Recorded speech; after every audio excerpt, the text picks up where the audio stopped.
do this before, so I would like to see some samples. Yeah, I got you. No problem. Let the experts go first. Cool. Well, So I do have a quick question.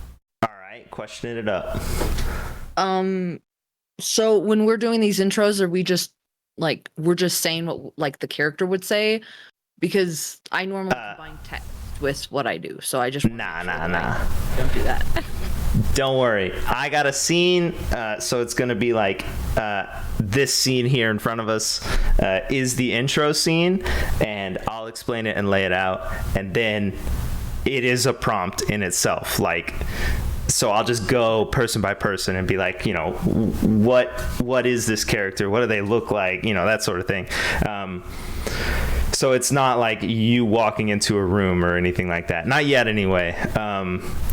I just wanted to have a scene where we could just talk about what our characters look like and the ships and stuff. So super chill and easy. That is a pen, I think. No. If you write, we'll have to erase it. I know. So yeah. I didn't think you would see in the back of the board. Yeah, I could see your mouse pointer through the board.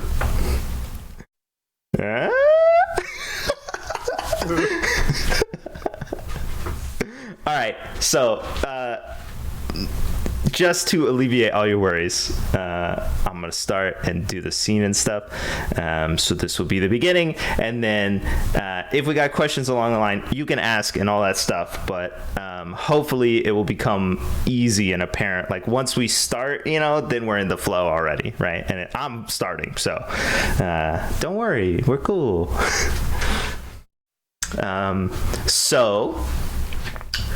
For the people who are on the stream and are expecting a story, I guess, welcome to the second iteration of this thing that I created, which is a tabletop system that's like an easy sort of, not a ton of rules, even though the rules keep growing, and I understand why D&D is the way it is now, kind of game.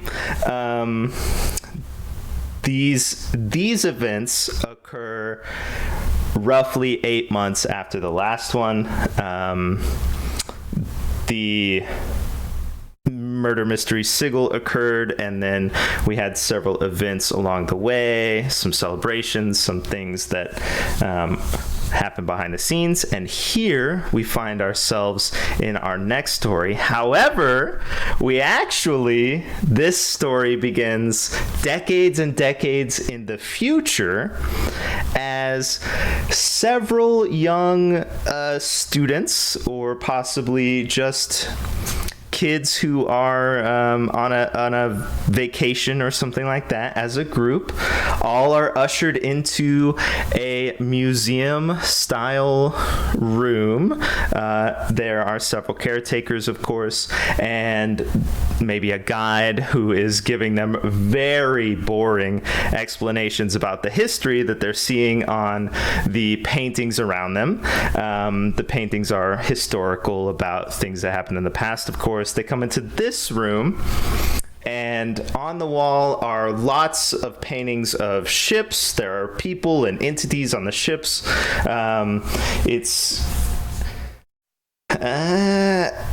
It's a group, I don't know, maybe there's 8 or 10 kids, something like that. Some of them have candy, they're like chewing on stuff, pulling people's hairs. It's probably pretty annoying and chaotic, but one of the guides will welcome them to the room and start discussing the history of these ships and the people aboard. So what if there's a painting of your ship, what would that ship look like, and then who is aboard the ship, which is your character, of course, in the painting?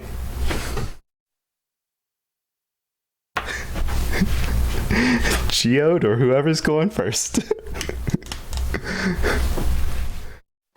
Okay, so in the painting, the ship would probably be a dark rust red color. On the deck, there's a various collection of different barrels that seem to be overflowing with, well, basically with rocks of various colors, sizes, and densities. The bottom underside, you can see it just above the water. You can see this kind of speckled, pumice-looking material that is basically it covers the bottom of the ship to help with buoyancy and with strength.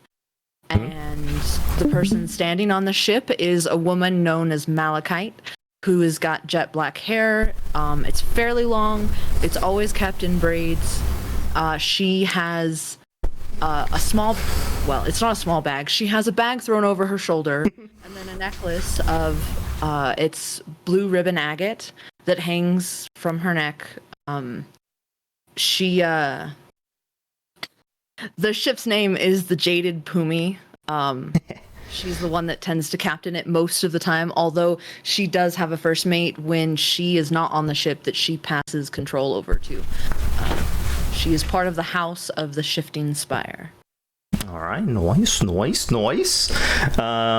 to diminish all the names and details you said, but I got that there's rocks aboard because I don't know what most of those look like. But cool. If you had to wait, am I what?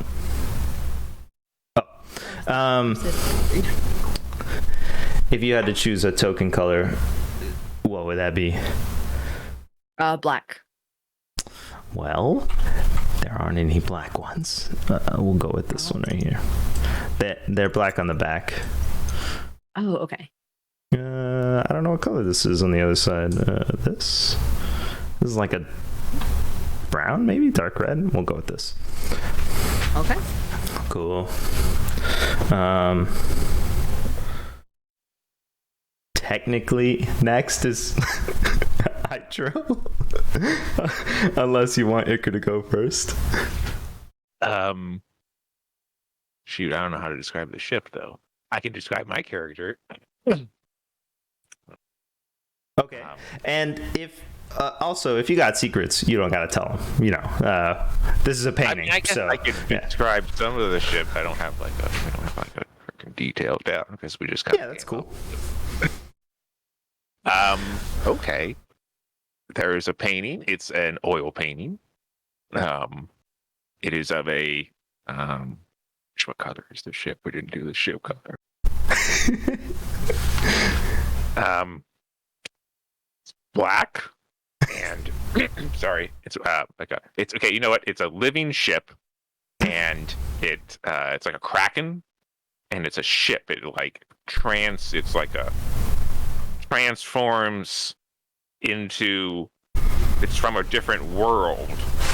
Came to this world, but it can transform based on the situations, and it has turned itself into this kraken schooner ship.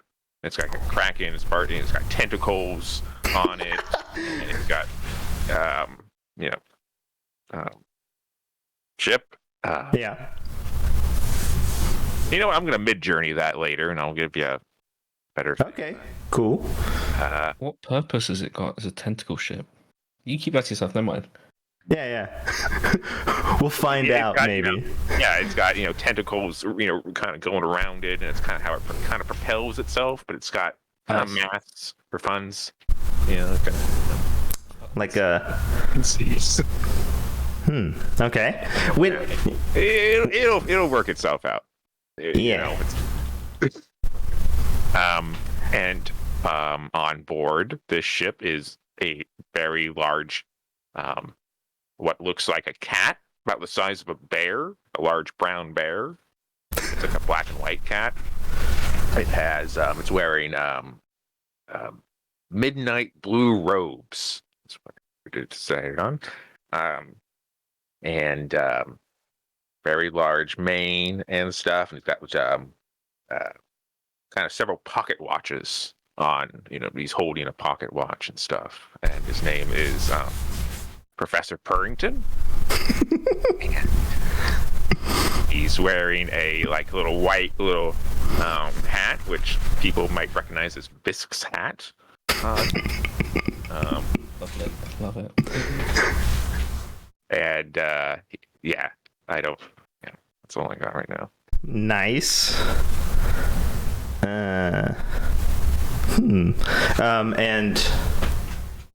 Lariel is aboard as well, right? Liariel, sorry, I read it backwards. Don't worry. What is she like? Let me write this down. Liariel. Got it. Let's see. She's wearing a set of light armor. She has bow and arrows. Her hair is sort of like a old shadow blonde. It's covering her ears, but when they move, you can see a little bit of a point to them because she is like presents mostly human, but has some elvish ancestry. Mm-hmm. Let's see. And strapped to her waist, she has a pouch containing a deck of tarot cards. okay. Does not that it needs to, but does the ship have a name? Levy. Okay. Clean. Hydra, you can move your own token, but what would Liariel's token color be if there was one? What colors are available, and what colors, Technically, I can make any color. Let me make this one black. Yeah, yellow's available as well. I just claimed it because it was the color I joined as. But I can make literally any color, so I just threw down some samples. Okay. What color are you looking for? Black's my favorite, but I think that's a lot of people's favorite, so I can go with brown. All right.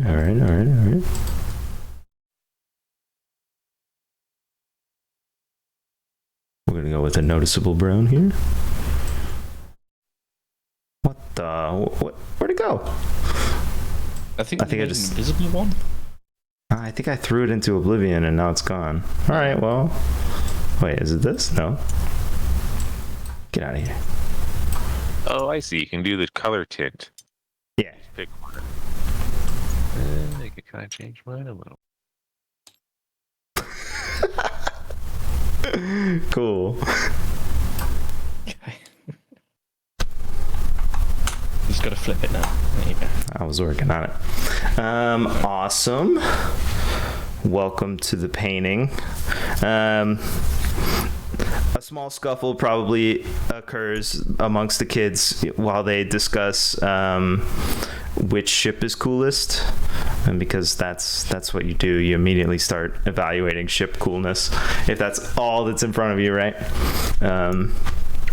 I assume at least one of them brought a drink that isn't in their hands anymore also. So while we go through these paintings, a disaster is occurring in front of them. But next up, Iker, if there's a painting in the future of the person, if you don't have a ship, what would they look like? Maybe as they stand on a dock or something, getting ready to load onto a ship. Okay. Yes. So, kind of not sitting in with the other portraits that contain boats. This is a portrait of a half mermaid lineage person. She has teal speckled skin that stretches across some spiny fins along her ankles and wrists, and her ears also point out in the spines. Her hair is pulled up into a high ponytail that is like just a cascade of braids that kind of has an ombre effect from dark teal to almost white at the tips. She is wearing kind of a dark gray leather outfit that is covered in a tunic that is slightly sheer and shimmers to match some pearl jewelry that she has adorned around her neck and in her ears. She's kind of looking like off in the distance, like contemplatively, I'd say. Not that I'm judging, I just want to clarify. So it's a high ponytail of braids. Went through all the process of making braids, but then put it into a ponytail. Correct. All right, cool. Just checking. I assume you're this purple. Yes. Oh, sorry. You're good. What were you going to say? Nothing. If anything. Okay, cool. A wonderful portrait, and what's her name? Did I miss that? Oh, sorry. Her name is Soraya Stormwave. Yeah, okay. I can definitely spell that.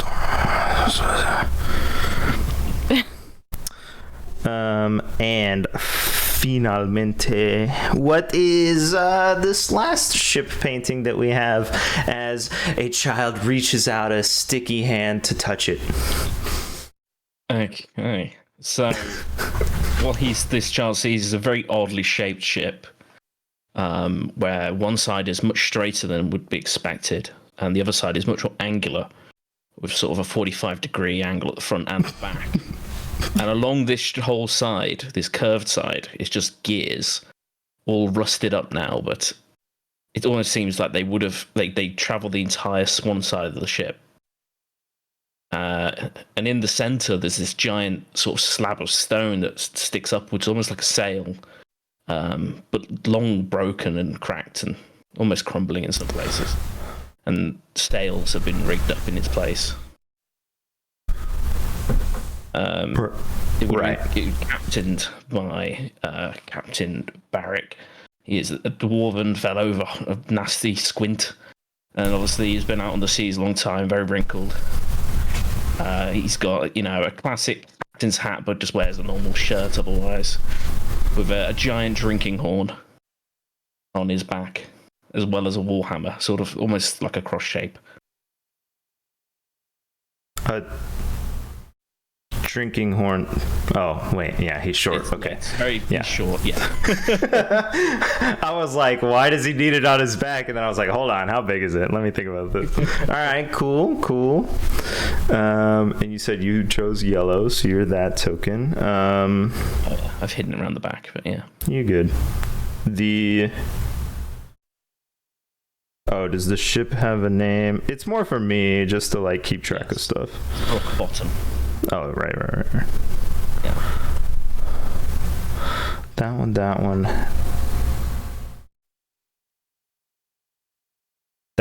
Okay, and 2 characters. Got it. Sick.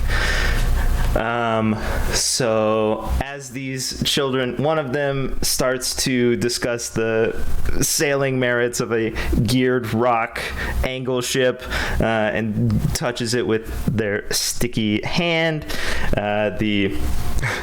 The curator, of course, every time we let children into these places, of course we want to, teach them things, but they wreck everything up. We're gonna have to get somebody to come in here and clean up whatever this mess is on the ground that I hope is juice.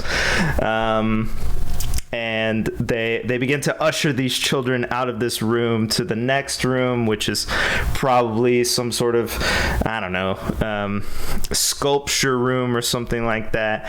And as we leave this room, the label over the top that sort of identifies what this historical significance is would be the War of the Golden Sea, or Golden Sea War. It goes by a couple different names, but this is the history and the beginning of that war. So watch this.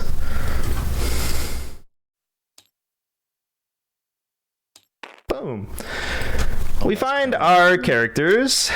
I'm going to move you all sort of out of the way at first, but we find our characters being invited in some capacity, and you can move the camera if you want to be top down. But the characters, aforementioned characters, invited in some manner to a secluded hotel and apothecary. It serves a dual function, of course.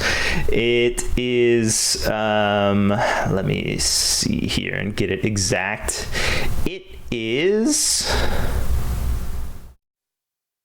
the Second Sun Hotel and Apothecary. It is located in the port town of Oleander Bluff, which is, of course, on the southern coast of the Empire. It is handled by the Oleander House. Not that you might necessarily know that as you are just invited, but heads up, that's who runs it. It is on the west side of Never Spoke Street. The opposite side is a lovely bakery and cafe, where you could partake in some stuff if you wanted to, but I mean, we're really here for this. It's a very busy season, so the wharf town is got a bunch of ships coming in and out. There's a lot of people sort of gathered and mulling around and doing whatever their tasks are or their goals are. But the invite for people who were invited brings you to this location at exactly midday on the 3rd of a date that I made up, the 3rd of Great Wind. I don't know what that means, but now it's canon. So on the 3rd of Great Wind, you arrive at this building in whatever capacity you find yourself being invited in. And as you enter the building, a human, but a shorter gentleman, I would say, a little bit portly, waves to the people who were invited, and brings you over. I assume you're all punctual. We'll just get maybe a yes on that. Anybody lagging behind? I have a question. All right, shoot. What month would Great Wind be in our months? It's let's see. I'll go with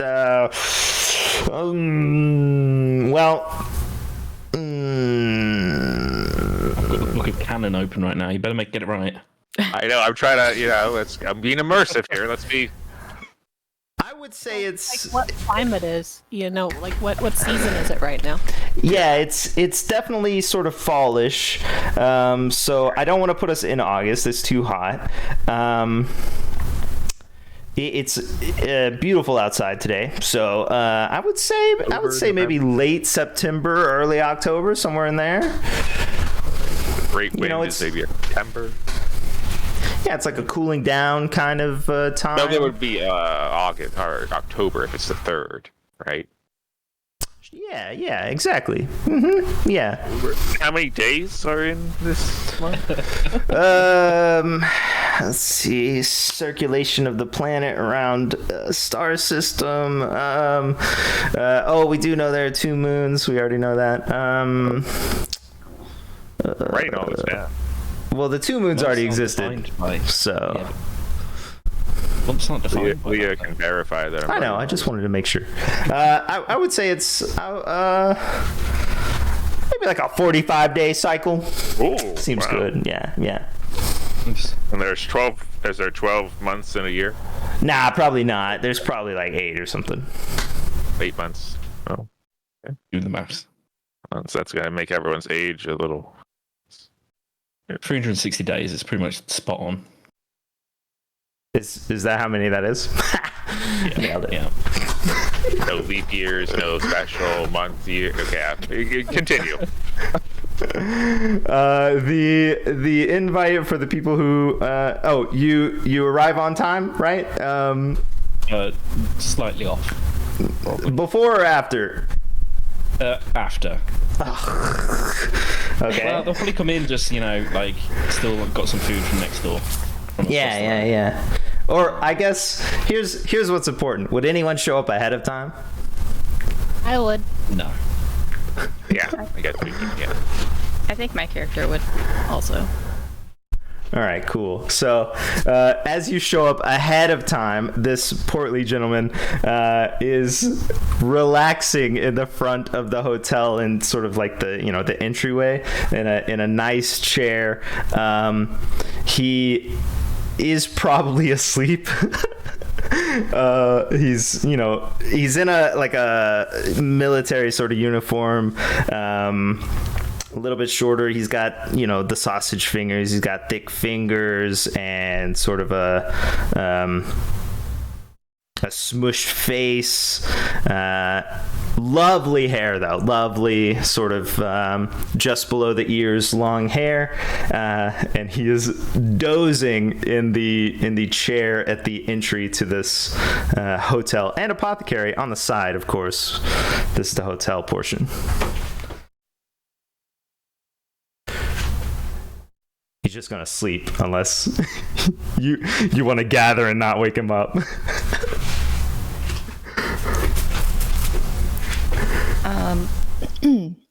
I think my character would saunter over to where he's sitting and kind of like kick at his foot, acting as if she's stumbling.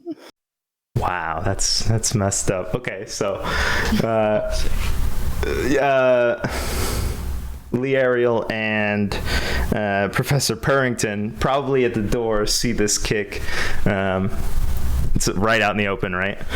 So you watch this person kick this sleeping guy, and he does the classic and sits immediately up, sees you, and goes, you're here, perfect, yes, excellent. And he giggles a little bit to himself, and he stands up as straight as he can, and he says, welcome in, I am well, my rank is not important here, and he looks around because he's not supposed to say that junk, and he says, my name is Cleanthus. I will be your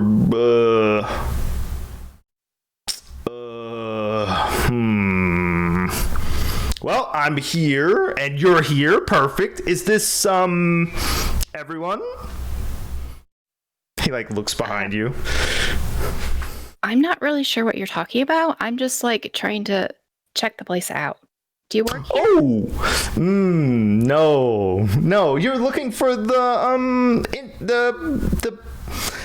front desk over there, and he's pointing towards the front desk, suddenly panicked that he said too much. He's over there. There's also an apothecary. Okay, well, I just was confused, I guess, because last time I came here, someone was also just kind of dozing around in these chairs, so. When was that? Was it me? I don't think so. Have I been here before? I couldn't say. I don't really remember faces. Right. And, I have such a normal face. I blend in, of course. Yes, perfect. I am, okay.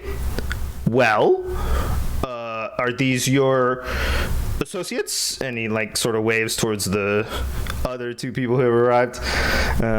Professor Purrington, who is as big as a bear, just to be clear. That's what you said, right? Yeah, he's humongous.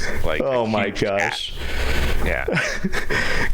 Cleanthus will wave at the two people walking in, but also step behind the woman, sort of so that she's in between. Professor Purrington will let out a meow.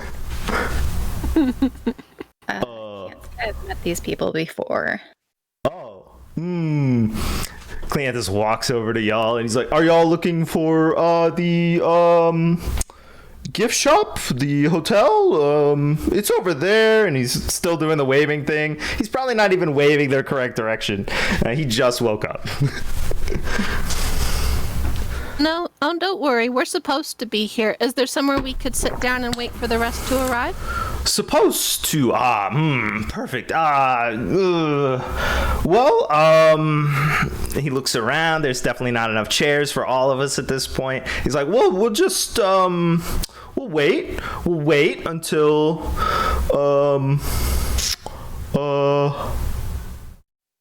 I guess we'll just wait. I don't know. What time is it? And he's like, he's looking for a clock. He'll probably go up to the front desk and ask for a clock, and they'll be like, it's freaking right over there. And my character takes out multiple watches. Pocket watches.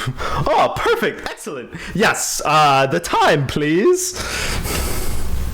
I guess roll for it, I guess. You want me to roll for it? Okay. Yeah, roll. Yeah, roll. Sure. Hey, I can roll in the game. Nice. Let's see here. D20.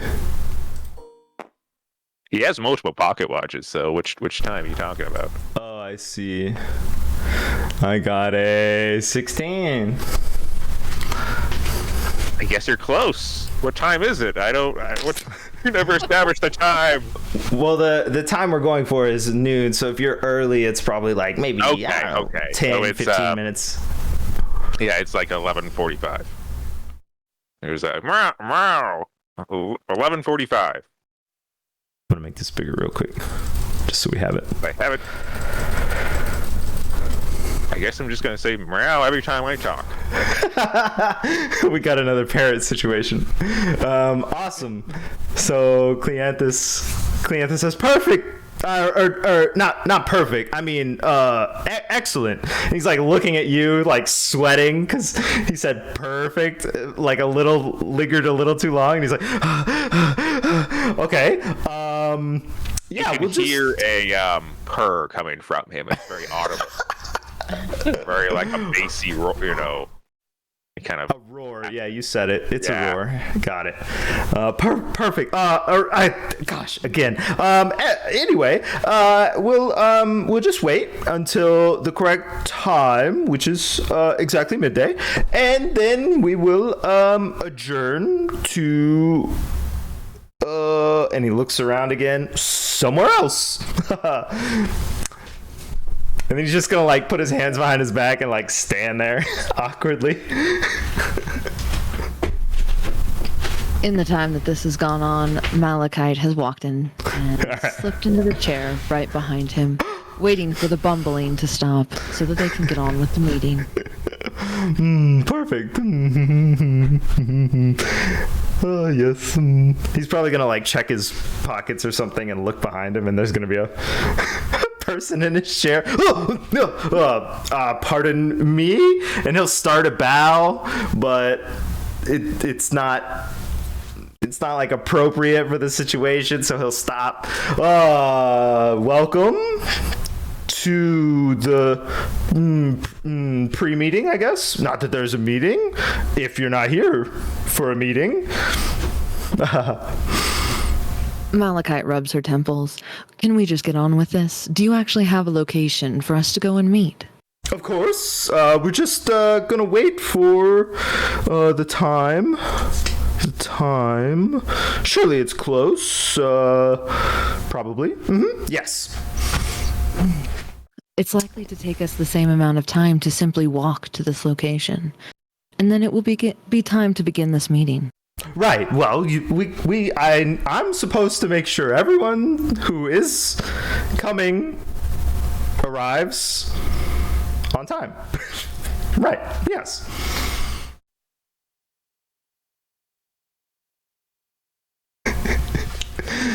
Yeah. my He's cat. gonna like character's fidget. gonna stare at Cleanthus until he looks at me, and I might look away.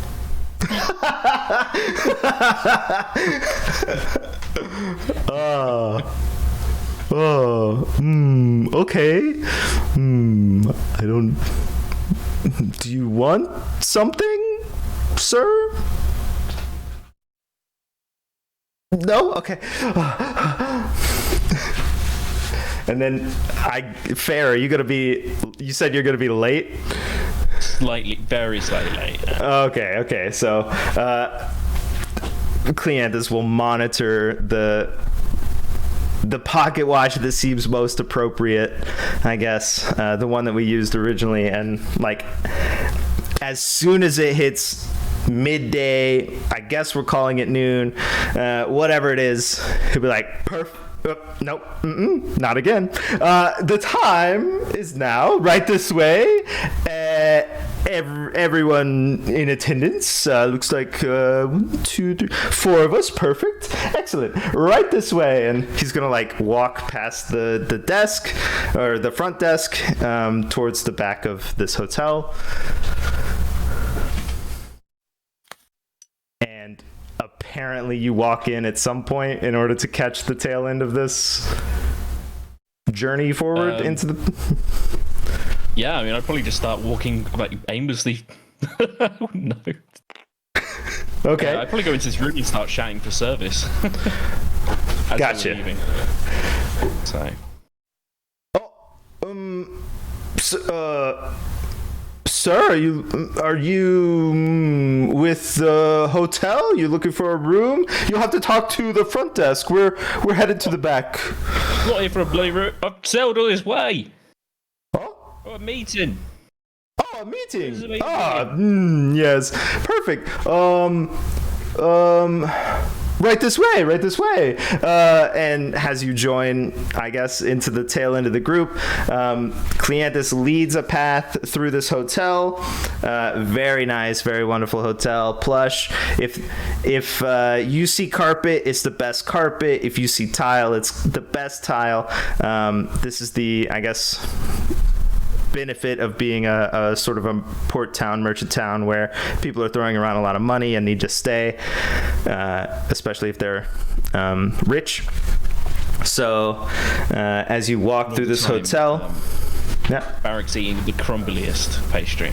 It's just completely ruining the carpet. Perfect.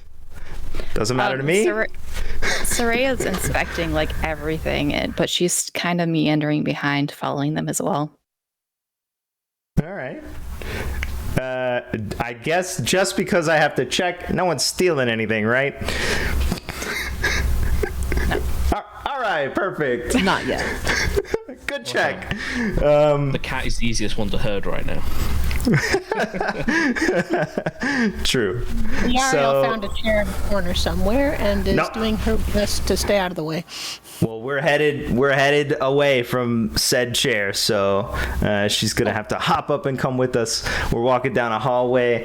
Cleanthus is leading the way through this the back of this hotel. Well, down the side and then along the back, and there's obviously doors, like there are in any hotel, but the place he stops at is not a door. It's sort of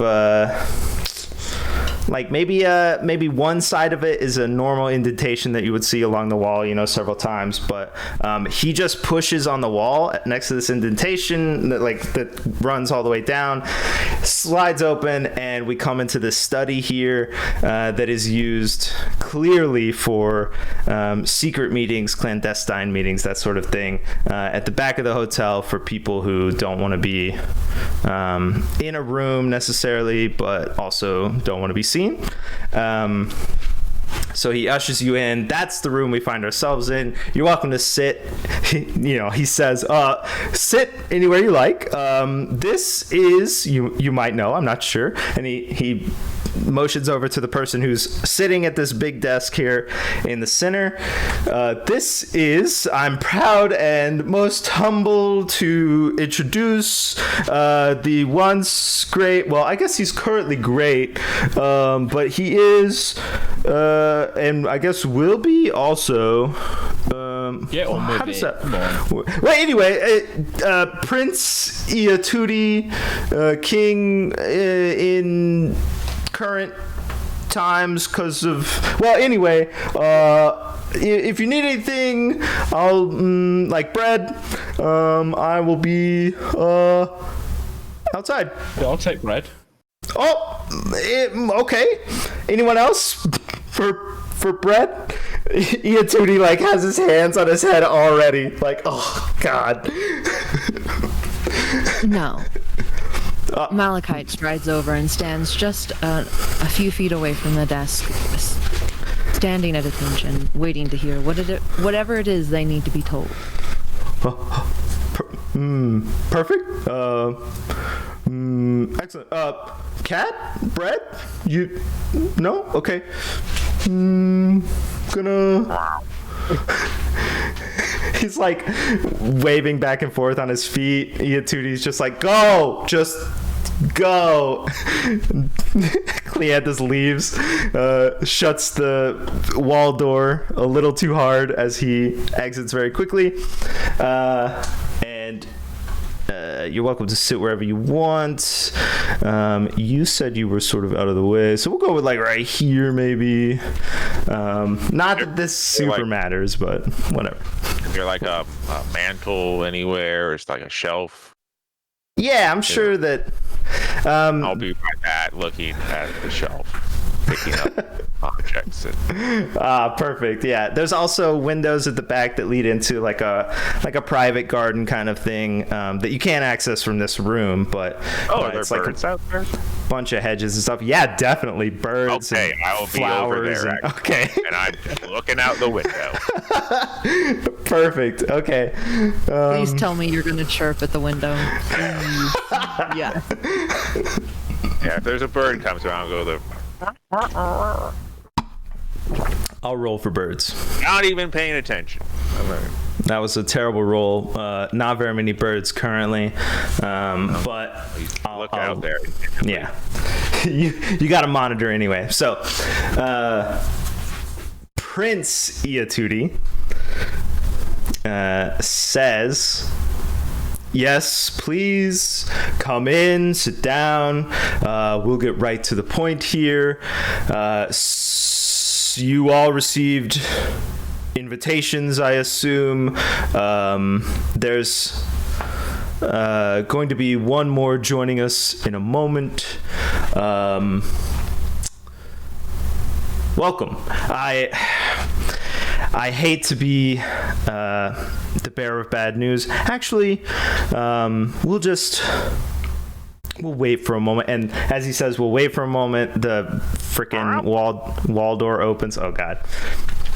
And a not as big as the cat, not as big as Professor Purrington, but pretty big, a very well dressed, in the same sort of uniform as Cleanthus, but very nice, hyena sort of werewolfy were hyena person walks in and salutes the prince with whatever their salute is, because I have no idea, and walks over and sits down next to him at the desk, and he says, "I'm here, continue." Well, his voice is more like, "I'm here, continue," because he's got the throat. And Iatudi says, "We've gathered you here because, as you may have heard, there is a threat to the Empire, most dire. This is Admiral Saltaine." The Admiral sort of notes Malachite specifically. I think he would like nod or appraise or something her. But he would say, "Yes, welcome. Some of your faces I do not know. I did peruse the packets of everyone we invited. May I get your names?" And he points at the cat,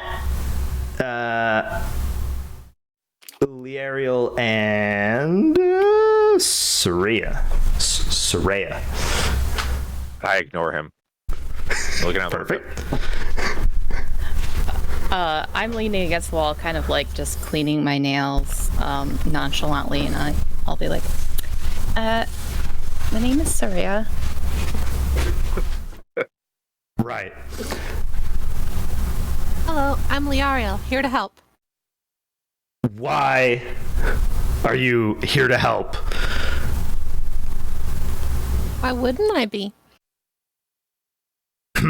Okay. An interesting retort. Okay, perfect. If you, well,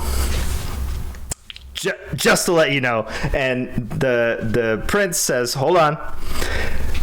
Just to let you know, everything said here will be considered a state secret of the utmost secrets, which is why we did background investigations on those that we could, who we invited.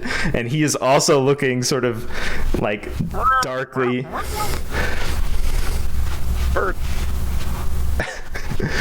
Right.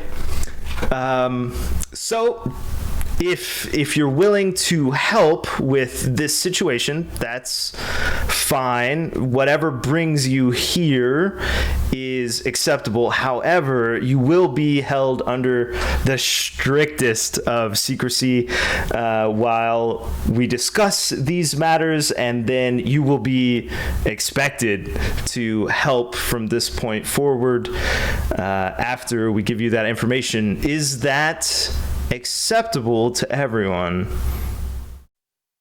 Yeah, why didn't you ask my name? We know who you are.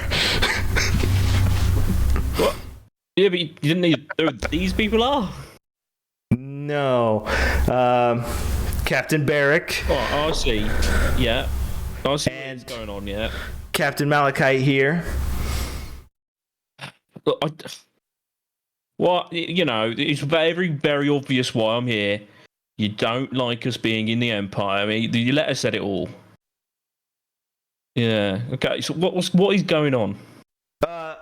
It's not that you have a point of view and information that is incredibly dire to this situation. So if everyone is amenable to pursuing the investigation, well, the journey before I lay it out, then I will lay it out.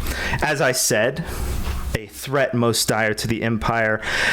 You may be familiar with the events of the Sigil, but just to catch up anyone who does not know, a very close aide, our steward, in fact, to the king himself, my father, was caught in a plot of treason, a coup against the Empire, dealing with several individuals from a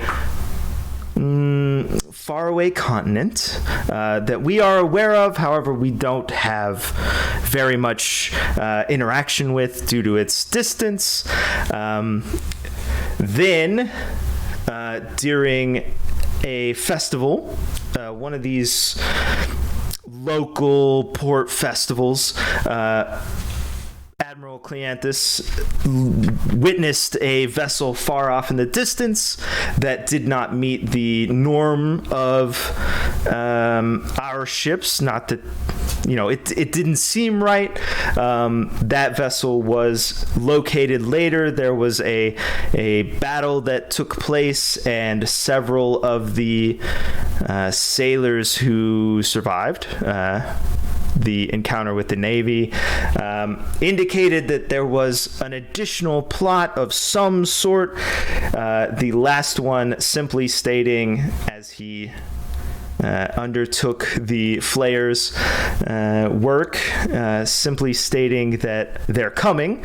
We don't know what that means, and we plan to send a group of individuals on a number of vessels to investigate these claims. Perfect, no questions. We're gonna get paid, right? You will be reimbursed for your time. You will most likely be considered aiding the Empire, of course, but due to the nature of this enterprise, it may not be released how you aided the Empire, only that you did some great service, so forth and so on. Malachite eases her shoulders and crosses her arms.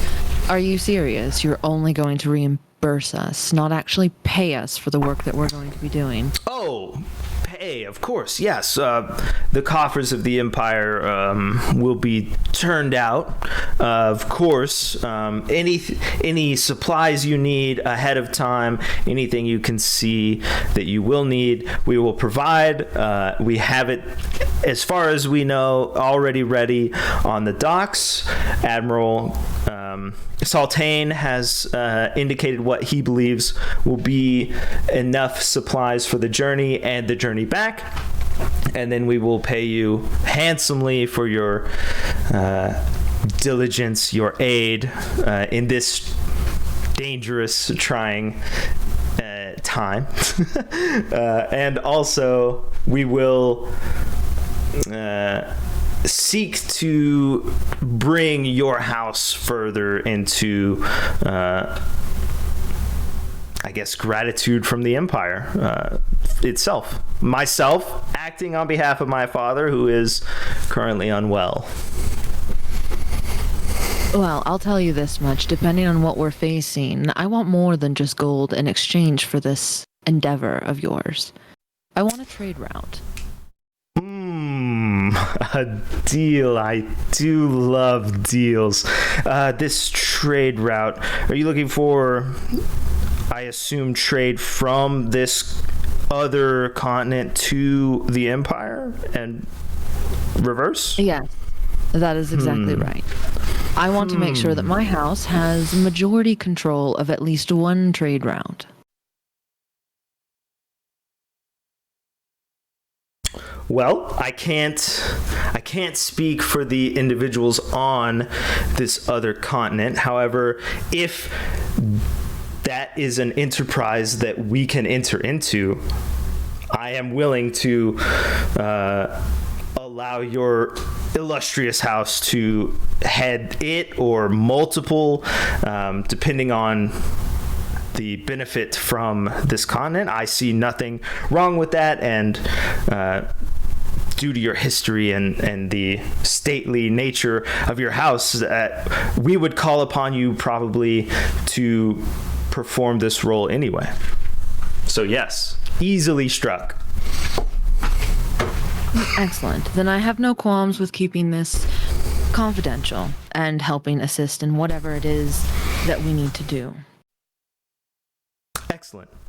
However, and he looks around again, just to be clear, we'll be keeping this confidential no matter what.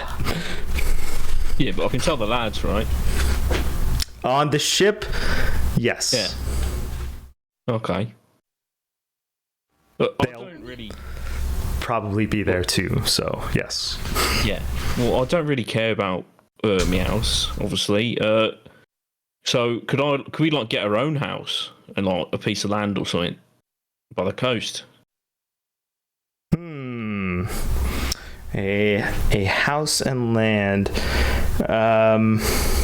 We can work out where that may be. A lot of the coastal land has been acquired. However, the Empire does hold large tracts of it under its own purview. So yes, within limits, assuming that you perform admirably during this mission, yes, I will agree to that as well. Nice. If you're going to be like making deals with everyone else, could I suggest maybe holding your future meetings at the Sea Cove Spa and Resort instead of this place? What? Are you just asking me to have meetings somewhere else, or is this Yes. not appropriate accommodations? He like waves around to this like secret room in the back of a hotel. I mean, the Sea Cove also has secret rooms, and they're a little bit nicer than this. You can actually get to the garden from them and stuff. Right. Okay, I will have. I haven't even put my bread here yet. Yes, our hospitality is much better. Sounds good. Right. I will have someone take a look at the accommodations. And where is that exactly? Because I don't know the city. There's a city very close to here, like just north. Oh, okay. So, wait, north. So the coast turns north from here. I don't know. Well, didn't you say it's? Wait, what'd you call it again? Sea something? Sea Cove Spa and Resort. Yeah. So if it's Sea Cove, it must be on a sea cove, right? Mm-hmm. Or is it just I don't landlocked? know what the map looks like. No, it's on the Well, cove. we're making it up. So Okay. yeah, northish. Sure. We'll call it northwestish. Nope. Okay. Yeah, northwestish. In the town of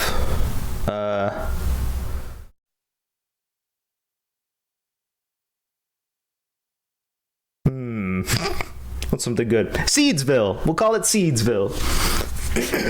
Okay. Yeah, perfect.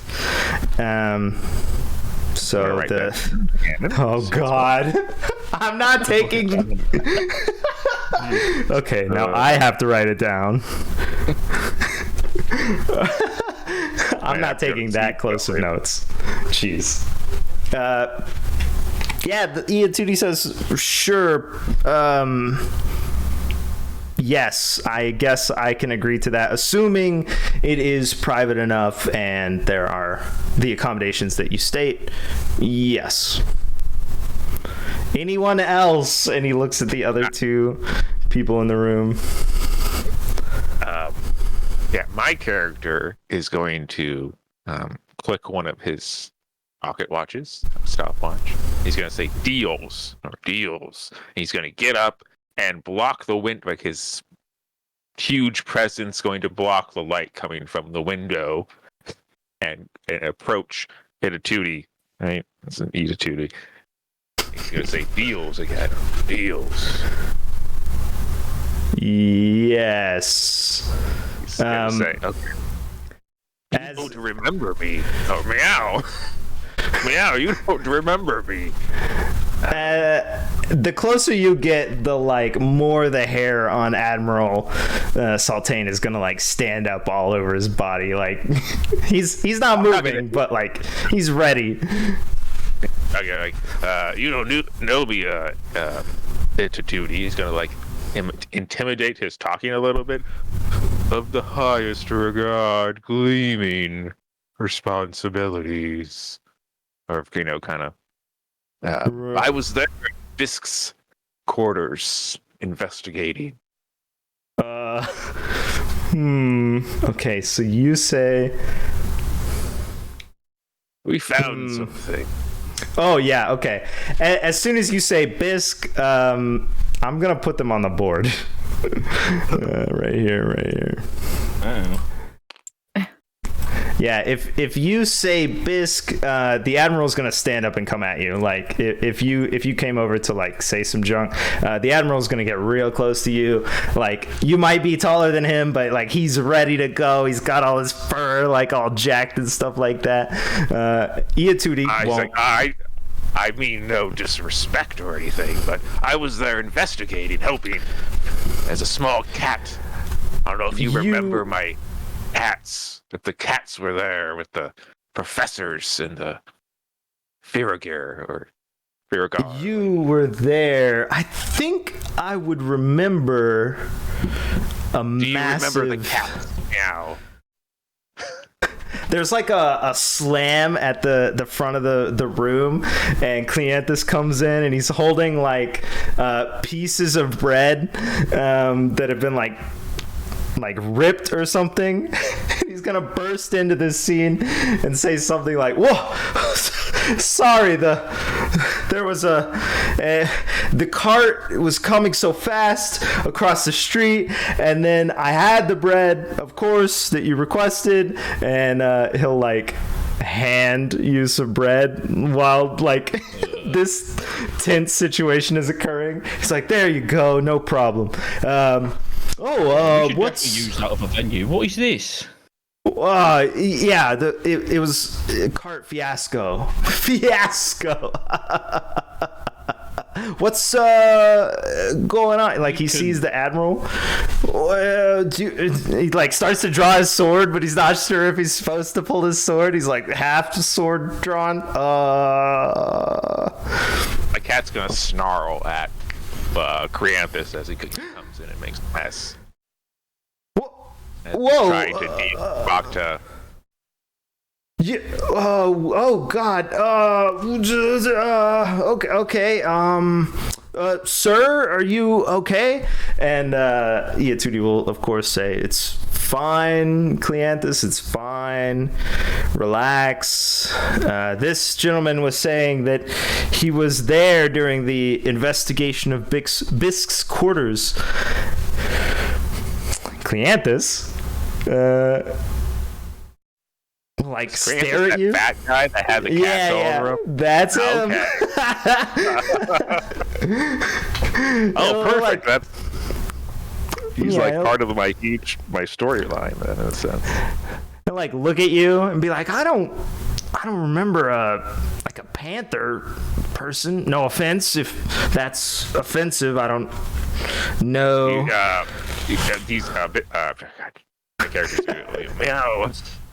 We were smaller back then, much smaller. Now I am looking for my brothers and sisters. If you know where they are or were, they were around the castle, and we have been separated, many of us, and I'm trying to reunite us. I need to know where they are. You know, and he's gonna point at Iatudi and Creanthus, because Cleanthus is gonna do that thing, like the pinhole handheld thing, where you like hold it in front of your eyes so you can only see one thing. So he's like only looking at your head, to like just see if you look like a black mark on my cat's head from Abisk's ink, like permanently. Oh, right. So he's gonna be like, he's wearing this hat as well. So Creanthus should, I guess. I'll just roll for him. How about that? We'll take a 4. Oof. There was a lot of stuff that went on. Somebody trashed that place. Bisk's study was ruined. I don't know what happened there. It's all a blur of having to scrub the floors for 16 hours, and there was stuff on the walls, and then there was this room, and I couldn't see anything, but I kept bumping into stuff. My cat character is gonna read out like meowing, like a roar, like a sad roar that I think maybe your character the hyena would know, because it's a cat. Like a sad, sort of like,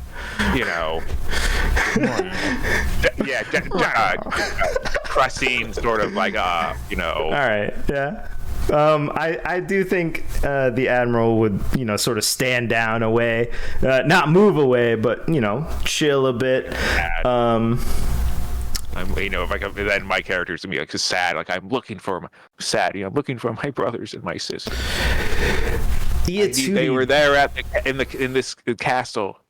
Yeah, we had an intruder, some child prodigy or something from the House of Music, who it turned out wasn't, or something occurred there. But and he's like, my character's the savior. The savior. Yes. Right. Okay. He broke us free. Right. He let us go and brought us here, and then here to this town. No, to the Bisk's quarters. And then he okay. I do know that someone. I just need information. Dang it! Right. Whoa! Hold on. I'll do whatever it takes. Right. We do have several houses investigating Bisk's involvement in all of these proceedings, as well as the study of his apartment, his study, the study of his study, as it were. We can look into, and we have been looking into, that young person. I don't have his details, but I'm sure that we could find information about him and his cats and your brothers, brothers, my kin litter. Right? Of course. I know what it's like to lose a sibling, so I feel for you there. I will task, if you're willing to, go on this excursion, I will have every resource available to me, do research and try and find these individuals you're seeking. Are they as imposing as you are? That would make it quite easy. No. Meow. Perfect. Right. They okay. are Well, all sizes, actually. Okay. Some of us became large, and then some of us became small. Meow. Okay. I stayed the same and became larger, and I have my other brother out right now. Meow. Winston Virtue. Right. The prince is going back and forth between concern and complete disbelief into everything you're saying, but concern, but then also I don't know about this. So he says I'll get you an aide who can take down descriptions. I would say Cleanthus, but Cleanthus is going to get more bread. Aren't you, Cleanthus? And Cleanthus will say, oh, yeah, yes, the bread, right, back across the street. You know what, I'll take a cart. I'll just take a cart across the street. Perfect. And he walks out, and Yatudi shakes his head again, and he says, okay, we'll get that list created with you, and you, ma'am, whose name I don't know, I don't believe. His paw and then extend it for a shake to make a deal.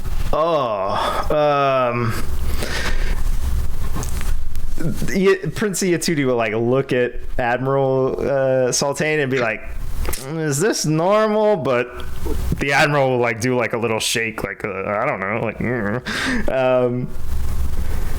Wow. He's not gonna lick his hand and shake your hand. He's just gonna shake your hand, I guess. Okay. Reach out and confirm the agreement. The deal is struck. Perfect. And you, ma'am, are you looking for some deal? And he motions over to Liariel. I work on an alternative revenue stream. Okay.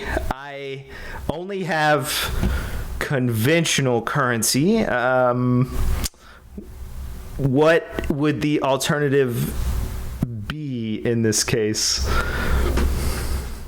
Well, as we go along and journey together, and we would assume fight enemies. If I happen to find anything on them after we defeat them and no one else is interested, I might pick them up.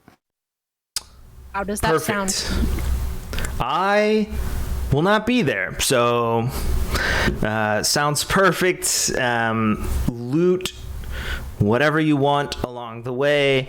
I can't imagine what there might be because there are so little details currently about the situation. However, as long as it's not going to create an incident in the future, these may be individuals of unknown rank within society or something like that. So as long as you're not I guess looting precious relics from some foreign religion or something like that, I think that sounds fine.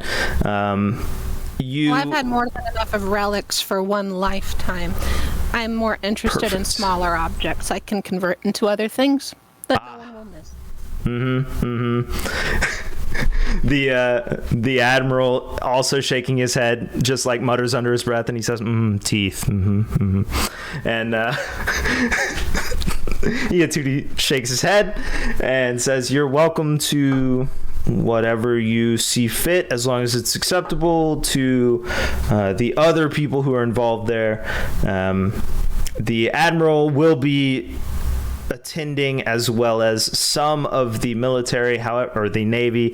However, we can't send our own ships. I do believe several of you have access to ships, and if that concludes the, I guess, deal portion of this meeting, I will be adjourning, and Admiral Saltaine will join you at the docks.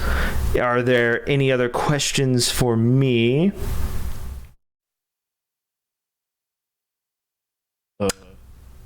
Excellent. He starts to walk over towards this wall, I guess, over here, and it's got another secret passage, and he turns back and says, thank you all for your service. The Empire appreciates it greatly. Good luck. And he exits the room. That's gonna pop back up. Perfect. He exits the room and leaves you there with Admiral Saltaine, who says, he claps paws together. I guess he's got paws. No, he's gotta have hands, right? Paws. He's got hand paws. They're very soft hands, I guess. So he claps them together, and it's like a you know, instead of like a clap. He says, let's view the ships right this way, and he begins to lead you out of the room as Cleanthus comes back with armfuls of bread, just dozens of baguettes and freaking sourdoughs and all the names of bread that I don't know, because those are the only two I could think of. Maybe wheat bread, loaves. Anyway, he's got them all. They're spilling out of pockets and bags and stuff like that as you all walk past and leave this room. Oh, brilliant. Have that delivered to the ship. What ship? Keep walking. Okay. He's just gonna follow behind the party, right? My character. Oh, sorry. As we're walking, go my ahead. character would like to ask Admiral Saltaine in cat tongue, feline tongue, about his grooming habits. Okay, so does anyone else speak cat? No. All right, just checking. I've been taking it up as an elective. Sure, yeah, you catch a word here and there, tongue and fur maybe, or something like that. Teeth. As you walk out of this building, I guess, Admiral Saltaine responds, I mostly take showers. Of course, on the ship, there's not a lot of opportunity for grooming. Our clothes do get rather dirty, but with the use of magic, we can stay pretty clean. I'm not gonna groom you if that's what you're asking. She's just gonna go meow, meow, meow. Okay. Right. Perfect. So one-sided, one-sided conversation. Well, I mean, we just kind of. Yeah. Okay. Whatever we say would the other people wouldn't know, but we could talk normally because we both speak it. But yeah, if you're just okay, well, whatever. Fur, yeah. You shower, fur. Yes. Okay. Anyways. But I need to be presentable for. All right. Let me write this down for canon purposes. Cat wear hyena showers. Right. So what's he like? Is he like half man then? He's like when you see werewolves and they have like the feet, the paw feet, but they got the hands and the claws or whatever, and then they got the like big bushy hair over the top. Sense he would shower then. Yes. Yeah, he's mostly humanish, I guess, but fuzzy, and he's got those cool like hyena spots and stuff.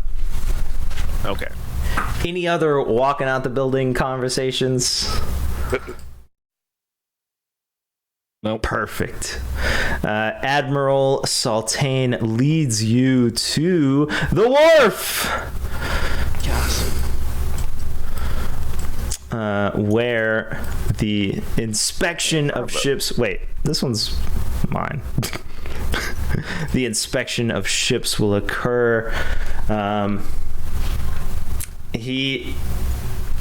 Admiral Saltaine walks down the wharf in front of you. Like I said, it's very busy. There's people everywhere. There's a bunch of naval soldiers or sailors, I guess, standing around having discussions. As Saltaine walks up, they all sort of move to attention. They're not like in lines or anything like that, but they are like that constant wave as he walks of like people stiffening, and then if he keeps going, they loosen or whatever. And he says, which ships will we be taking? My ship. Which one is that? Oh, I do know your ship. Yes. And he waves towards the angular geared rock formation that's sort of hulking down the way. And he says, I don't know if the sailors would be willing to crew that ship. I've got my own crew. Right. Well, we're going to need to filter in some of our sailors into your crews just to supplement for navigational purposes and for any potentiality really that might come up, battles or storms or any of that stuff. What can handle all of that? What are you talking about? Right. We got here, didn't we? You the question did. is how many ships do you actually require for this expedition? Well, I believe we should take probably a small assortment. The fleet, as you know, is not very large anyway, so there aren't a ton of ships available for our use. Many of them are patrolling or performing whatever duties that we assign, of course. So 2 or 3 probably is the limit. We're looking to stay under the oversight of anyone who might be looking for us. Not that we think they are. We actually don't know. So maybe 3 is the max, probably. All right, then. We can take the Jaded Pumi, and if need be, I have a small skiff that can follow behind. Something that's quick and fast. And this way, this allows Captain Barak to take his own. Okay. Sure. Does anyone else have ships that they would like to bring, or if you all want to board one of those ships, go ahead. My ship, the Levy, is at your service. We have a small crew, but we can make room for your men if we need to. And which ship is that? Men on their ships. The black one with the tentacles. With the tentacles. Okay.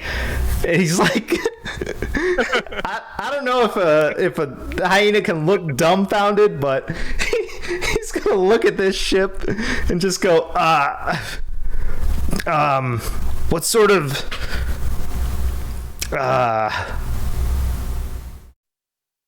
right. What sort of magic makes it wiggle like that? And it's kind of with the Well, remember when I said I've had more than enough of relics for one lifetime? Of course. Well, my ship used to look a lot more normal. One day we were under attack by that large sort of tentacly beastie you can sort of see merged with the hull. The relic went off and I gained a living ship with tentacles. A living ship. So, I think of my ship, the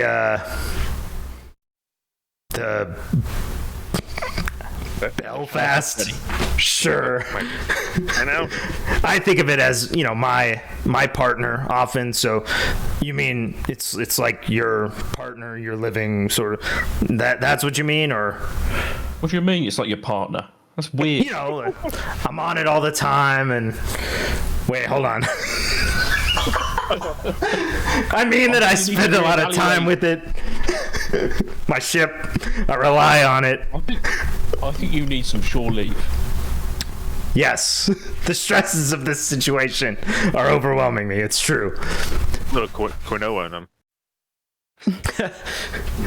Just for clarification, that's what you mean when you say living ship, like your partner, like it has its own sort of feeling and breath when you're on it, and you've spent so much time with it and that sort of thing. Oh, we get along. You get along. Okay, so it has seems to like stimulation and travel. As long as we travel and give it plenty of interesting things to do, it doesn't trouble us much ever since the incident. The incident. Okay, Captain Malachite, it seems like we will all be boarding your ship. We cannot board that ship, and it seems like the how should I call you? The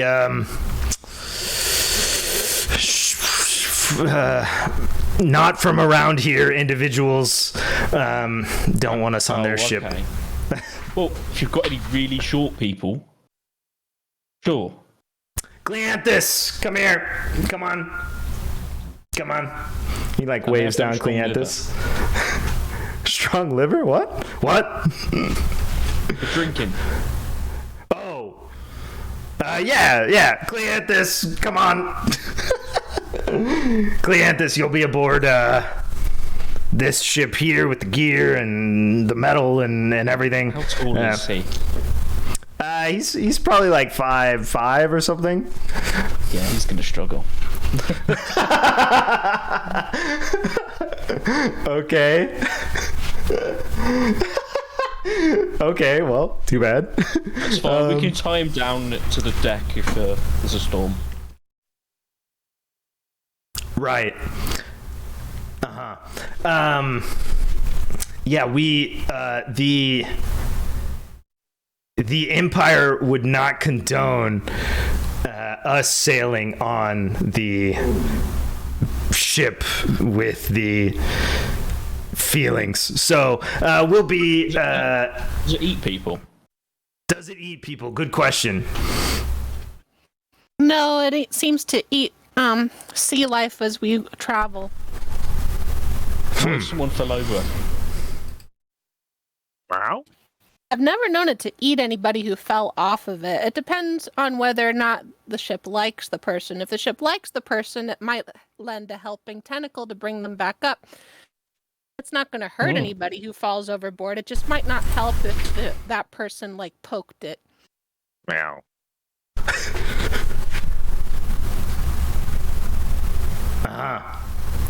Yep. It seems like we'll if you'll allow us to come aboard, Captain Malachite. Your crew will also be aboard. Maybe we should work in the sailors. We'll have to work out a hierarchy here. I don't know if because it's your ship, you're the captain, of course, but as the ranking officer for the sailors, maybe I should be the captain, but I don't want to step on your toes. Of course, it is your ship. So I guess I'll defer to your guidance there. I made sure to travel here with a few extra ships to send sailors home that I don't need. So once we filter in all the people you wish to accompany you, I will dismiss those that I do not need. As for who's captaining, I would say that if you would like the helm, you may have it. Anything that may jeopardize or injure any of my crew or my ship, you will have to make that decision with me. Of course, yeah. Of course, okay. Perfect. You should just treat this like a holiday. Just let them captain. You just take put your feet up. You need it. Talking about your ship like a partner. I mean, I cannot do such. What would your ship think if you're captaining another ship?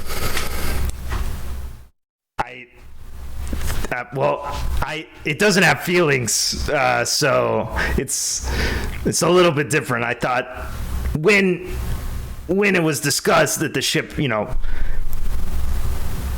was living, I thought we meant sort of a general sense of its, existence over time, not an actual living ship per se. So, it's different. It's different. Malachite rolls her eyes and then opens her hand up, suggesting towards the ship. If you're all ready to go, it sounds like we're going to have a process before we set sail. Can we move this along? Perfect. Onward and outward. Let's go. And the supplies. The supplies, of course. And he'll motion towards basically the entire dock front or whatever, stacked with tons of stuff. Like I said, there's a lot of people around, but when he motions, he says, all of this is our supplies. This entire dock area will be loaded onto our ships as divvied up in between all of the ships. If there's anything you're looking for specifically, I'll make sure it's loaded on your ship. My character. Sorry. Go ahead. No. You go first.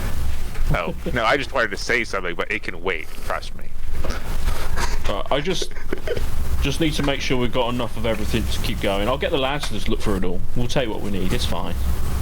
Perfect.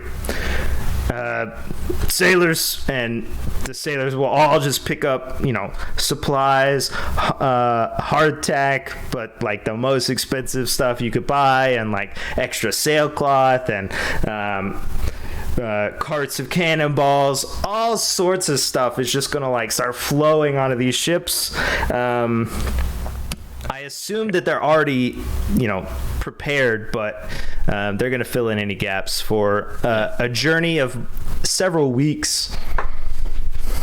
My character. Sorry. My character is going to look around. He's going to be staring at his pocket watch. Anyone around him is going to hear him. He's going to say, "Time is a valuable thing. Watch it fly by as the pendulum slays. Watch it count down to the end of the day. Clock takes life away." You just stare out at the. Yeah. Okay. There's like a little fish porter, maybe a young boy, who will come by, I guess, as you're saying that, and say something like, wait, hold on, I got the wrong reference. I was like, wait, does that go that way? Hold on. Well, anyway, he's just gonna say it because now it's gonna happen. He's gonna lean close as you're whispering or whatever, and he's gonna say, yeah, we live on front porches and we swing life away, and how however that goes. Yeah. And then, my character is going to put his giant paw on the kid's shoulder, and he's going to say, "But in the end, it doesn't even matter." Oh. Save the sea shanties. Oh. The kid like is just holding some random like large fish in his hands, like looking at it. Yeah. Existential life crisis. And just walk away with this one fish, just looking at it. Okay. he tried to bring it upbeat and it didn't work. So Make a very small, sad smile and give Professor Purrington a slow blink. And he blinks back. He has a loud, bassy purr that kind of vibrates around him. you hear Cleanthus sneeze. Like super like loud and in everybody's like ears and stuff. And he goes, sorry, my bad. I'm allergic to salt. You there? What's your name again? Me? Cleanthus. Yes. Right. You're gonna be on our ship. Perfect. Space, so Coming. probably need like a tent or something. A tent. Oh, like. Well, yeah, you can't go below deck. You're too big. A tent. A tent. He's gonna like start rummaging through all this stuff. A tent. And we also need like a barrel of grease for the cogs. Okay. And then Barrel we of need grease. twice as much alcohol. Alcohol. Okay. Alcohol. Grease. Cogs. Okay. And he's like gathering a bunch of stuff. Oh. Yes, there is a cog in the ship. I know. It's just your accent sound like, and then you're greasing. Like, Yeah. All this stuff is available though because the supplies are not just like ocean faring, it's for whatever might come beyond. So if you do wind up being on land or whatever, there's camping equipment, that sort of stuff. Or to just bully Cleanthus, really. Yeah, of course, but tools and things like he does grab his own tent though, for sure, in like a bundle, and like walk up the gangplank or however you get onto your ship and stow it away on one side of the deck. Strap it down. Maybe he marks it with like a grease pin or something. C. All right, cool. Everything's loaded as far as I know. Anything anyone else wants to do while we're at the shore? During this entire conversation, Malachite had barked a few orders at her first mate, and everything had been shifted around on her ship, and she disappeared for, well, I suppose most of this last interaction, and has returned now, carrying just a few little pastries, eating them as she walks across her own gangplank. Should have brought pastries. Oh, is there time? Admiral, can I go get some sweets? And the Admiral's like, no, Cleanthus, get aboard. And everything's loaded up. It's alright, Cleanthus, we've got alcohol. You'll be fine. Okay. Oh, okay, I guess. Fine. Anything else? How many- had sold some stuff to the merchants and traded for some food. Okay. There's tons of food, but if you want specialty food, you got it. No problem. Oh, my Liariel's ship already has like a ton of stuff on it, but Yeah. you know, she just likes to sell things and buy things. Okay. Take in the culture, yeah. I would like to board Malachite's ship. And You don't kind want of to be on the gear ship? Wow. No. And the other ship's scary. And I'm just gonna kind of look around and try to find like the most private sort of like room or quarters that exist on the ship and just lay claim to it without asking. As Malachite returns to the ship, she notices you walking around and looking. So she taps you on the shoulder, handing you one of the lemon pastries or something, and directs you down the hallway. If you just go straight down there, the room on the right, it's not terribly large, but you're welcome to that one. The one on the left is mine. I'd prefer you to stay out of it. Okay, I appreciate that. This pastry looks delicious, by the way. No one else is going to be in the room on the right, though, right? No. I mean, unless you are very, very good friends with them, it's not a large room. Okay, perfect. So the only other question I had was how many, I guess, like, other sailors did the Admiral bring, so that I know how many I dismissed from my other ship to the second ship she brought. We're probably gonna half it, so depending on the size of the ship, I'm thinking like maybe there's 50 people on the ship max, because it sounds like it's probably faster than say a big giant ship with a bunch of cannons and stuff.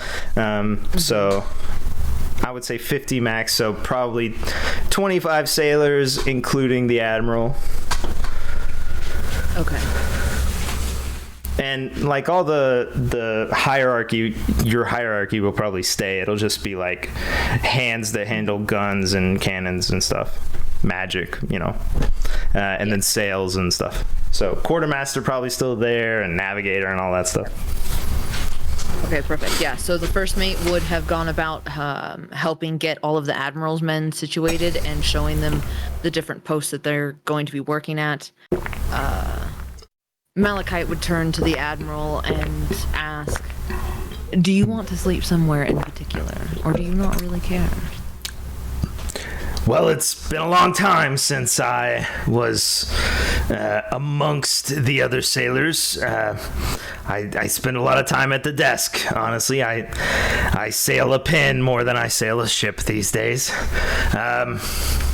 If you have small quarters, I'll take it. If not, I'm okay amongst the others in a maybe a private hammock somewhere. You can have the secondary hammock in my quarters. Just do not open any of my chests. Do not rifle through my belongings. And should I find you touching any of my underwear, I do hope you'll know there will be consequences.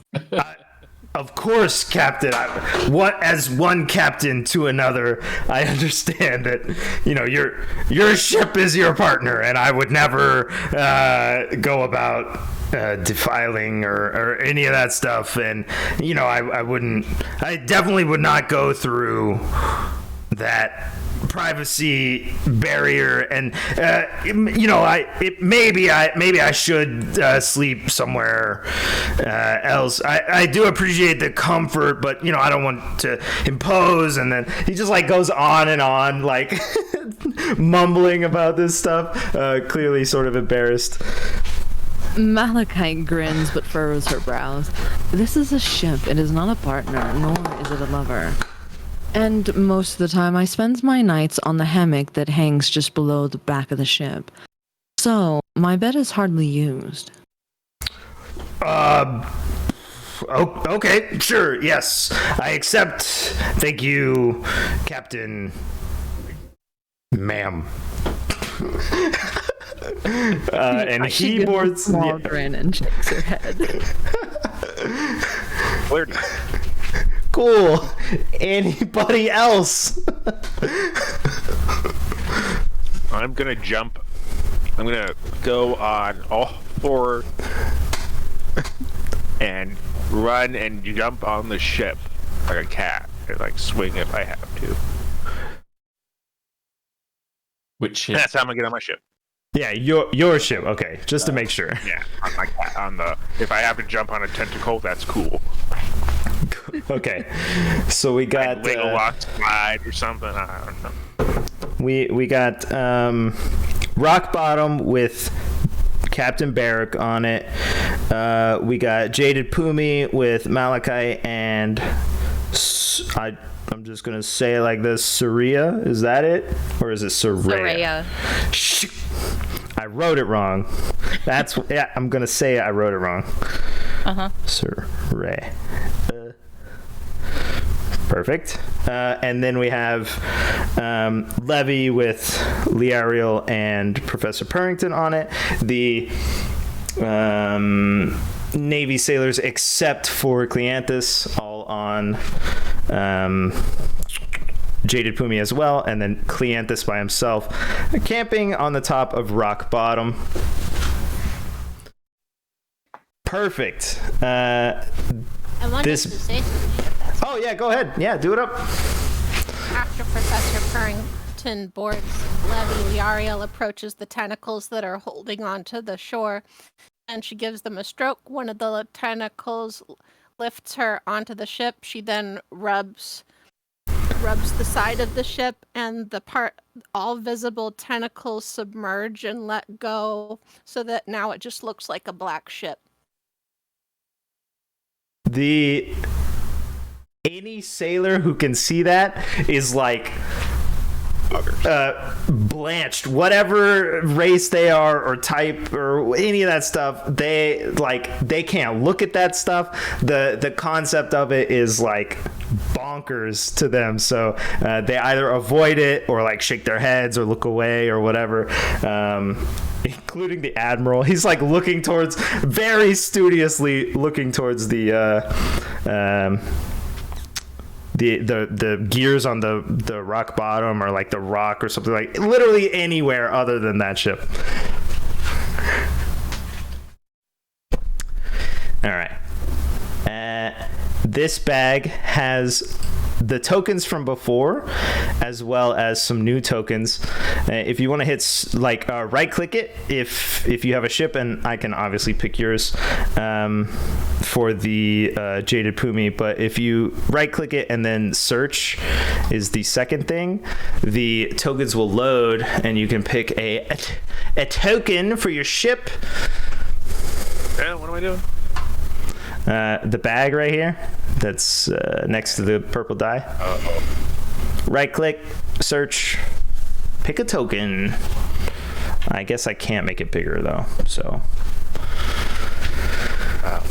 Hold on, let me get Leah. Come in here, hold on. Over here. What? Come into the room so you can pick the They're in the same place, for the record.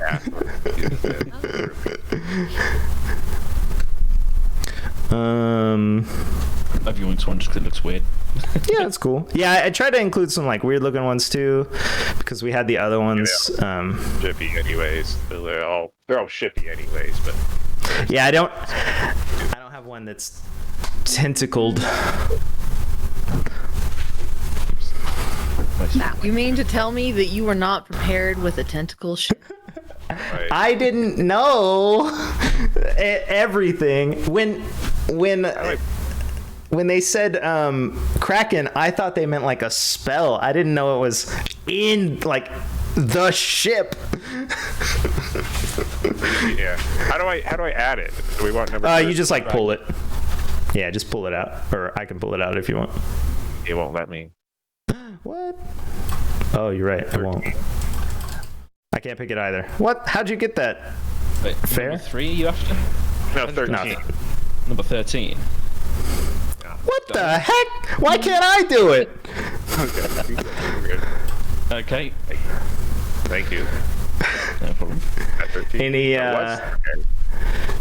Any thoughts on a ship you might want, or I could just pick one at random? You can totally 6 do or 14. tentacles. 6 or 14? 6 looks like it's going faster. Okay. Maybe. Yeah, go with 6. Alright, Hey, well, Fair, can I have 6, please? yes, you can. Why can't I do that? All right, I'm getting out of this freaking bag. I'm gonna put your tokens over here for later. Watch this. We set sail. The tokens are too big. All right, I'm just gonna resize them real quick. personally. And then I can save this game like at the end so that we don't have to do any of this stuff again. Then change the color. Yeah, you can also do that too. Oh no. Too blue. Too much. How do I do this? We're gonna zoom in here. Color tints. I need one more. Not for any reason though. It's like What the heck? Wait. Fair. Oh, that's Itro. Yeah. What the heck? What's up? Hold on. I'm gonna figure this junk out. Why can't I? I literally can't drag. Why can't I drag? shit. All right. What do you need me to do? I don't know. Pick up like, I don't know, 6. Can I have 6, please? Yeah. I hope you can't do it now. Perfect. Oh, I don't think I can. Hey, Itro, you're still in the thing. Can you pull one? Oh yeah, I can actually. I think it's the first person who searched. Yeah. Maybe. Yeah, I'll Yeah, I think close so it. too. I closed it. Hey, all right. Thanks. Got it. Perfect. Two blues. I gotta change all the blues back.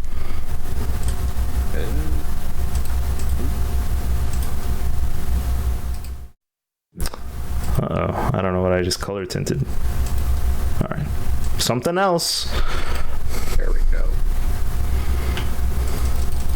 Oh, I want to add a tint to it. So I'm gonna get confused. Okay. There we go. Nice. So the loaded up ships set sail and begin a journey, but almost immediately using I guess we're going to work out a flag system. Maybe it would be recognized, but the Admiral will call for this series of flags to request a halt. I don't know if y'all have people on it on your ships that would be able to interpret that, but maybe, I don't know, so you can still see the coast. He's going to request a halt. Fortunately, they're all drunk, but I think that eventually they get the gist. Already drunk. Yeah, it's the start of a journey. All right, Cleanthus is probably tipsy too then. Yeah, he's hauling rope and stuff. But the Admiral calls for a halt, and the sailors from the Navy all get together, and they drop this very heavy, sort of long bit of chain with a ball on the end of it.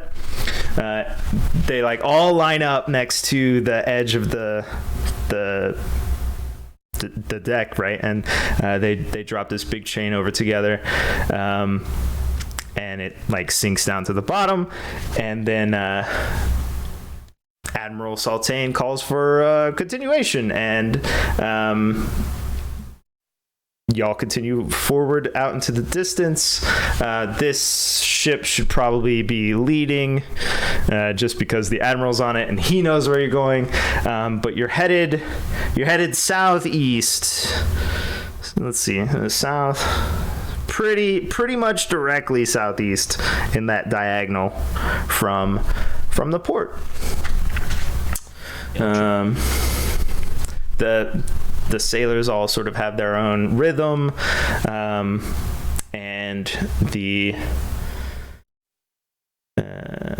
I guess the Admiral will call everyone together. You'll travel for several days, but the Admiral will call everyone together onto one ship, not the living ship, and probably not the gear ship, just based on how it sounds, but call everyone together and at a table and say something like, maybe we should work out a meeting arrangement. Maybe every 2 days we get together and discuss what we're gonna do, or if anything comes up. How does that sound to everyone? We're in the middle of the ocean. Why do we need to do it every 2 days? Well, this is a very complex scouting. If you don't need to do it, that's you make a good point. Maybe if something occurs, but if something does occur, we won't know what to do. You know what I mean? Right. Malachite turns to Captain Barrick. Are you telling me that you don't want to board my ship? Well, it's more that, like, I mean, if somebody comes along and starts shooting at one of you, we shoot them. Yes. That's, Of course. Mm-hmm. Yes, well, but you would find much better company on my ship than you will on your own. Hang on. They're lovely lads over there. You also hear Cleanthus yell, "Hey, wait!" Very local. Yeah. I'm quite sure. But if that's what the Admiral wants, you waste so much time in questioning what he wants. It's just easier to simply agree. We would save infinitely more time. Well, this meeting could have just been like some flag signals. Oh, well, that's true, except for the fact that all of your crew seems very slow on the uptake. Well, it's just tradition to drink at the start of a journey, but yeah, that'll calm down. Uh-huh.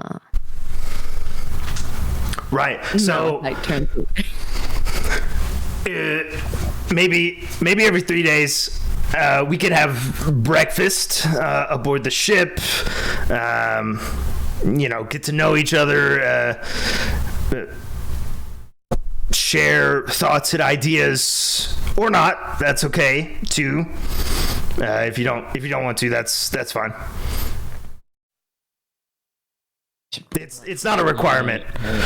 The sailors and I will be dining every morning at exactly 9:42 a.m. So you're welcome to join if you'd like. 42. It's canon. Yep.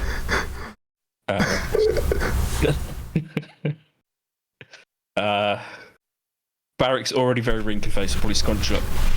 That early? Of course. Fine. I mean, couldn't Fine. you do like brunch or something instead? Yeah, brunch sounds good. Okay. We can have a strategic meeting, yes, where you can eat, say 11. Oh yeah, that's good. Perfect. Do that. An hour before midday. Does this mean you're going to bring the mimosas? I personally will not be imbibing. I need to keep a level head. But on each person's ship, it's up to y'all, of course, whatever you so choose. I did bring a little bit of champagne, but not enough to share with like everyone. You brought champagne, okay? I mean, I We don't just really got have a barrels lot of to do stuff. on We the kind ship. of don't know what's in it until we open them. It just smells strong. Yeah, you weren't very organised at the dock, Our guy, he couldn't understand it, so we just picked up whatever was, strong smelling. Everything was very organized at the top. Do you actually have food on your ship, or is your entire crew only eating alcohol? What'd you be? We got hardtack. We're fine. All right. Get all our vitamins from the alcohol. Uh-huh. Do you know that that's a good way to get very, very sick at sea, yes? We've been doing it for years. That explains your Again, current Barrick condition. looks very not very healthy. Yes, and she goes, that explains your current condition. What do you mean? Is this what the meetings are going to be? They don't have to be. We can cover where you're from, if you'd like. Right. Wow. Okay. Saltane like Where are you laughs. from? Of course, I was raised on the coast near Seedsville. Get that written down. Yeah. Conspiracy. About an hour away, north of the coast, of course. My father and his father. Is that by walking, or is that how by hour of how? Sailing, of course. Okay. Sailing. It's also about an hour by carriage. Oh, interesting. It's very curvy along the coast, and there's a lot of rock juts that you kind of have to go around. Yep. It's beautiful. Yeah, my father and his father before him, we all served the Navy. It's it's seas in our blood. Right. Just looks at you blankly. Perfect. Yep. Okay. Maybe every 3 days brunch meeting. Perfect. Just wanted to get that covered as we sail, and then we're going to continue on this heading southeast until we strike land. What we're looking for is now that we're out and about on this journey, what we're looking for is any information about anyone coming towards the Empire or any threats, anything like that. So when we get there, we'll before. What do you mean? Oh yeah, you don't like people coming into the Empire. Yeah. Well, it's not that. If you remember, we detained several individuals who said, they're coming or we're coming. It was sort of along those lines multiple times. We're gonna evaluate the situation, possibly set up a trade route. It sounds like, but that's the goal. Okay. So keep a sharp eye out for any vessels that don't seem familiar.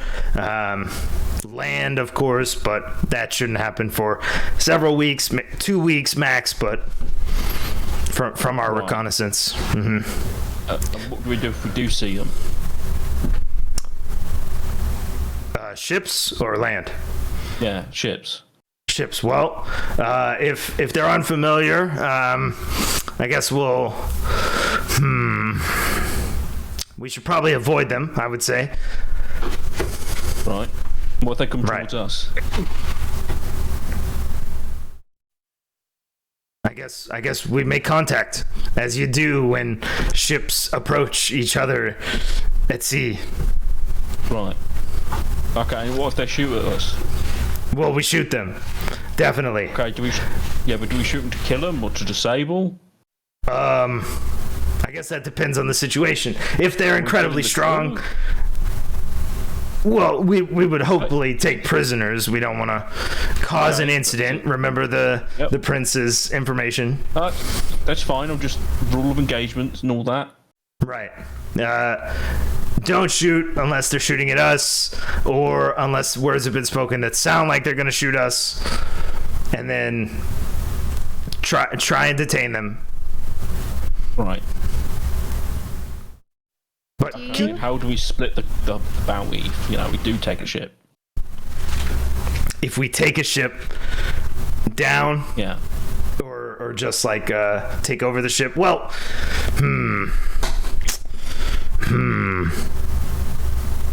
I think we'll have to have that discussion then, because we're not going to know what's on the ship until we take it. So whoever's involved in the situation, if it's all 3 ships, then we'll split it 3 ways between the 3 ships. The sailors won't be taking anything. That's not us. We don't do that. I have a question. Meow. Perfect. Meow. Professor. What if the ship was meow erased from existence? Meow. Yeah, that's a good question. What do you mean? Like our ship? Are we on it? What if their ship was erased from existence, meow? Well, then we'd have a whole bunch of sailors in water, I guess, that we'd have to fish out. I guess. I can't imagine that happening. Meow. Well, meow. Levy will take care of that. Meow. Malachite stares between Professor and Levy. Is that her name? No, that's the name of the ship. That's the ship. The Okay. Levy. Yeah. Malachite kind of like looks a little bit dumbfounded between you and the ship. So you're telling us your ship can erase other ships, like eat them? No, meow. No, meow. I can, meow. Oh. I want to see that. I don't want to see that. Well, now hold on. We only have 3 ships here. we don't want any of these ships erased. Meow, the ship would have to be very much damaged. Oh. Right. Okay. Wait, so is it you or the ship that consumes the other ship? You said Levy is the ship's name. Yeah, well, no, meow, the ship Levy would, as Lady Liario said, can take care of. It needs the sea life, creatures of the sea. So it needs to eat too. Meow. Okay, the ship So does that mean can't it's going to eat. be like monitoring for like underwater threats as well? Ship can't eat. Meow. The question? Go ahead. Like I know there's going to be threats like possible from below the depths. Is that something that your ship like can see and let us know of? Absolutely. I don't Perfect. know. Meow. Ship could go underwater. Meow. Well, every ship could go underwater. It's just not intended. Briefly. Meow. Admiral Sultane is definitely like reevaluating Meow. the ship, thinking about it. Meow, we're getting ahead of ourselves, meow. I don't know why I brought that. Meow. Meow. Okay. Okay. That sounds very dangerous. We'll come back to the erasing of ships. I think. I guess don't do it unless you're threatened. For now. Meow. Just to clear, I'm not threatening at all. Definitely. Neither of these 3 ships. Right. Okay. Perfect. It should be smooth sailing, clear for at least a week from here. So we're gonna travel on and have a couple brunches. Is what it sounds like. Is that amenable to everyone involved? Sure. Yeah. Sounds great. Excellent. Right. I'll be in the captain's quarters. He just like walks away, like kind of stiff. Like, what the heck just happened? What have I gotten into on this journey? Right. That guy's a bit weird, isn't he? Like the whole how he treats his ships. He doesn't really. He needs to lighten up. And Malachite would look at you and go, "Really? You think he's the weird one?" Then she Yeah. would shove a few oranges in your hand. What? What's this? Oranges. Yeah. Yeah. Eat them along Why? with your alcohol. I promise it will make your teeth look much better and your breath. Okay. You just want to sniff. It doesn't smell poisonous. Okay. Very confused. I'm gonna Character's go. very repulsed by those oranges. Yeah, I'm just gonna sort of like hold them awkwardly and sort of just turn around and just walk away as well, back to his ship. Excellent. The ships sail for, let's say that was 2 days out, another 2 days, and the wind starts to go slack, becomes less and less and less, and then almost imperceptibly a fog arises around the ships, encasing them all, growing and growing and growing in density. Fog war? No fog of war. I don't know what that does. No fog of war. Take on down. The feel like the doors ships. would start to The doors would start. lose its track. Oh, okay, Yeah, great. they were kind of doing it visually. Yeah, there'll be a bit more distance.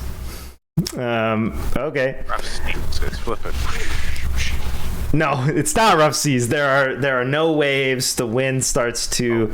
Unfortunately, I couldn't get an image that looked like water that also looked like fog. So just pretend like it's just water. Almost completely flat. The ships are still moving. You're in a current, but there's no wind for like a whole day. This fog grows and grows around the ships, and into the night.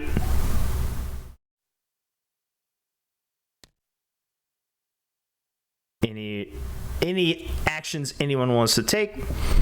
Yes. So Malachite, once the sun set, Malachite would pull out a small contraption from one of her pockets and aim it upwards and fire, essentially releasing a flare. Just because nobody has seen the other two ships, she fires a flare of some kind so that the other two ships know that they are still within range or not within range, depending. What color is it? Orange. Okay. Cool. It's very dense. I don't know. Let's find out. Let's actually roll something, I guess.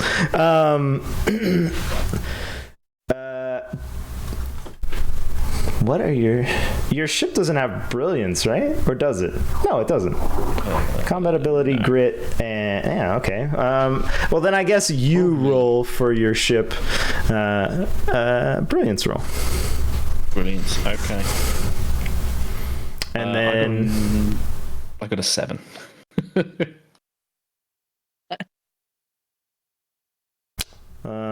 I don't know if I should roll as the fog or you should roll as the flare. Let's see. The fog is. I'll roll for the fog, but let's see.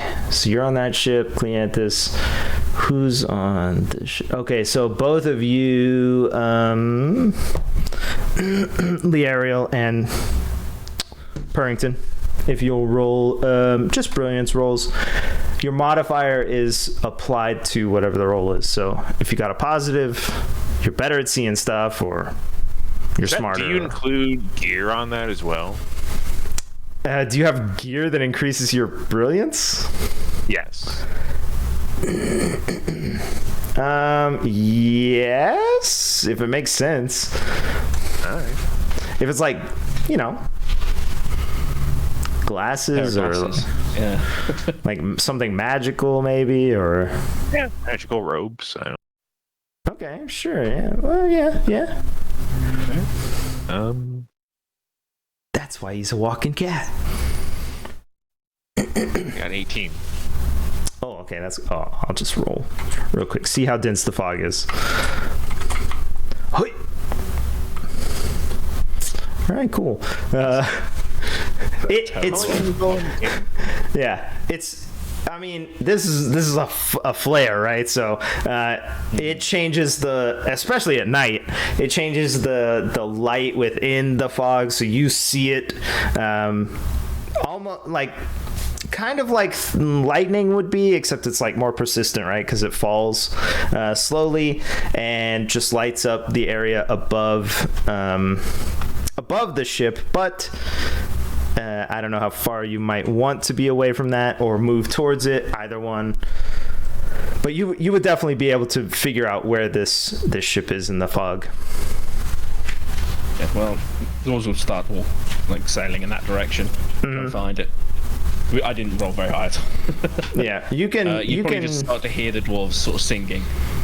That's the way to get through it. Yeah. Yeah. So you wouldn't get hit them. So hear them pointing. The Admiral started up a game of cards since there's no wind. There's not a lot anyone can do. He's playing I don't know, spades or something. I assume cards exist. Yeah, cards exist. So a deck of playing cards exists. Yeah. Cool. Perfect. Cards exist. Thank you for keeping the lore on track.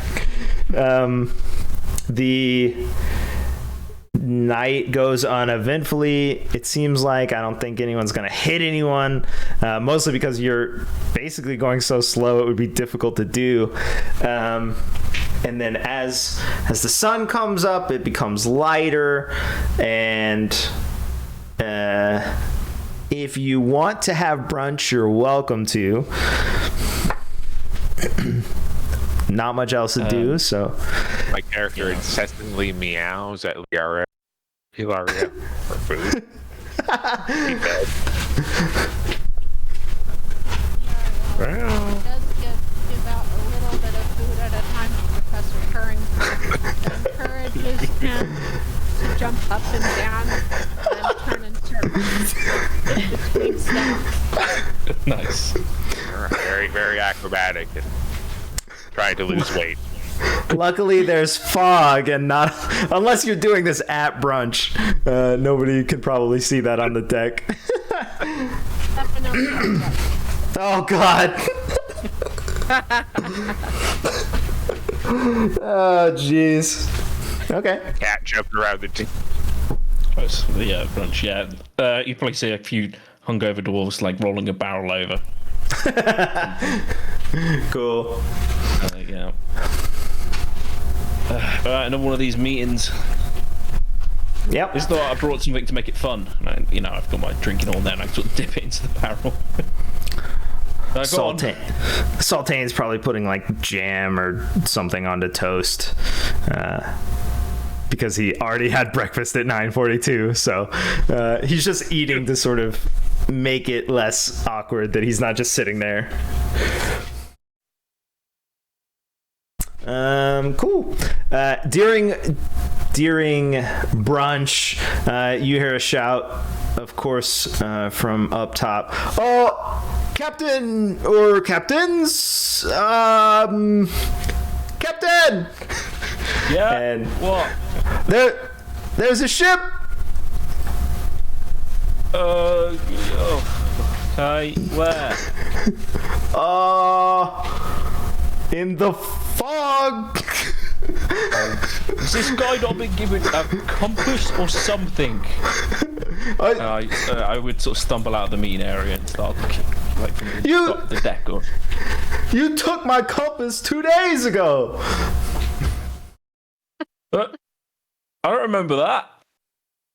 Well, you said it was part of an inspection. I had to give you all of my stuff. Was I drunk? Well, I obviously. I've probably. Well, all right. Point towards it, and I'll look it up. If you're gonna be on deck, you can see it too.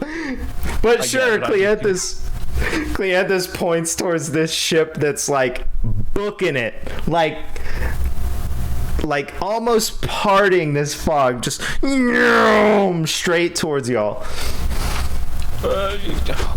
Everyone, bow stations, I guess. Everyone, wake up. Yeah, of course. Yeah. Breaking apart from the other ship and sort of trying to somehow turn the ship around. Yeah, No. very slowly. The Admiral yells for stations! Oh, sorry, Captain. But also, you said I should captain, so I was just doing it. Anyway, stations! Malachite drops from the riggings where she's been sitting and walks up to the helm, standing to the side and watching the navigator or whoever takes control of the wheel. Cool. This ship, let's roll some brilliance rolls. Let's investigate it as it comes up. Why not? D20 brilliance. Your modifier affects the roll, so negative or positive. I'll roll for Cleanthus.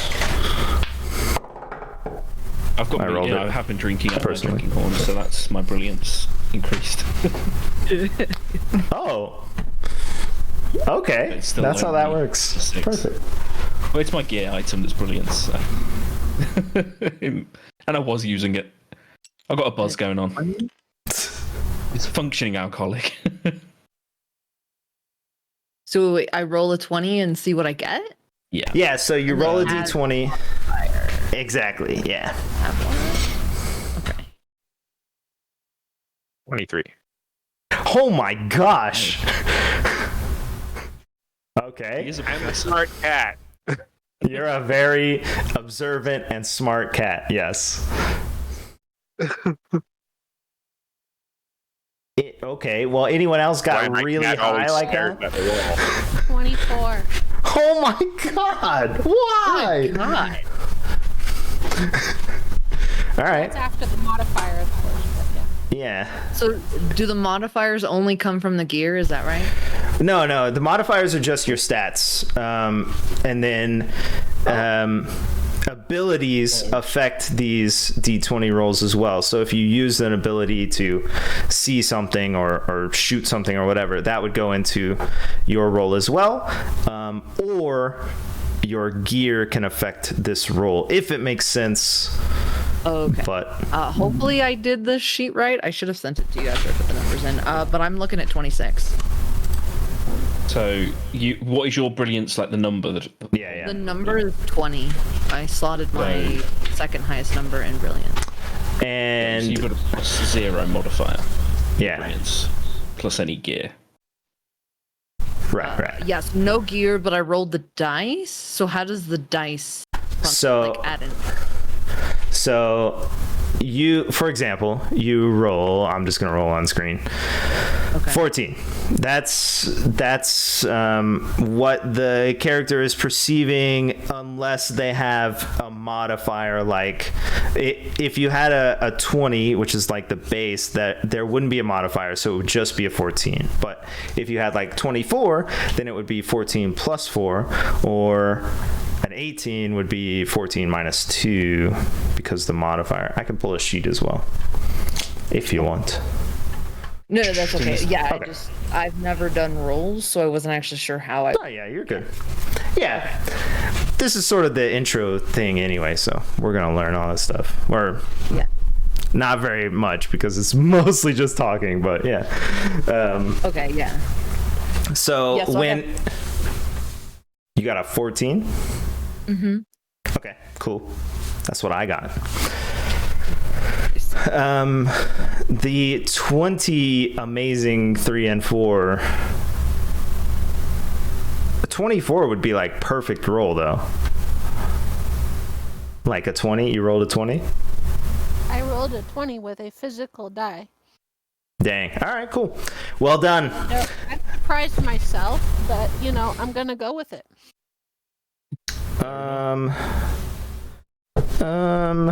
18 with a Beginner's luck, maybe? +5 modifier. Okay, so I'll also take a roll just to see what happens from Soraya. Oh, I rolled a 1. Okay, well, yeah, listen, you probably stay below deck. I'm just cleaning up brunch slowly. Yeah, you're like, oh well, they're gonna do something. I'm gonna. All right. On your 20 that you rolled, I'm just gonna make this on your 20. You in the way, so only you, in the way that you would not perceive something if you were blindfolded or whatever, that's the same sort of absence of experience or sense or whatever that you experience coming from this ship and the fog. So it's like you're not feeling your power or whatever that brought you to this meeting and all of that stuff. Like it's like you're not feeling something that you always feel all the time, and it's sort of like a background feeling. And then Professor Purrington, and eventually everyone else, but first Professor Purrington notices and sees that there's no one on this ship except for one single person who is on the very top at the crow's nest. He probably is just a very upstanding looking gentleman in a gray suit. The ship... What? Yeah. I don't understand. So, okay, you know how, well, I guess I'll just let it out there because I think people would sort of figure it out anyway. You know how you have like prophetic powers and stuff, like sense, a sixth sense or whatever? You can't feel it. However it works, whatever it is, whatever you normally feel is like dampened to the point that you can't feel it. If you tried to use it on the ship, if you tried to use it on the fog, you would feel nothing, like not even uneasiness. There's just nothing while you're in this fog, to the point that like you feel blind or like you can't hear, like you're deaf, but it's that other sense. So my perception, if I try to sense anything apart from the ship, I can sense it, but if I try to sense the ship, suddenly nothing. Yes, unless you also tried to like see something that's occurring outside the fog, you know, like far away, like see events or whatever you would try and do. You can't do that while you're in the fog either. It's like like you're in the fog for real everywhere. You know what I mean? Cool. Well, that's telling in and of itself. Yeah. Anyone else? Questions? Cool. This ship rockets at you, like I said. Well, not rockets. It's moving in a way that you can't possibly move for some reason, and it sort of unnaturally stops at your ships without you being able to turn and orient. It just slides up out of sort of nowhere and arrives at your ships. Eventually you all sort of perceive this individual who's at the top of the crow's nest. It looks down at you all, takes a step forward as if it's going to launch itself downwards, and that step brings it to the deck of the Jaded Pumi, as if it stepped forward and then onto the deck through like some sort of portal or something. But you didn't see a portal, it just walked forward.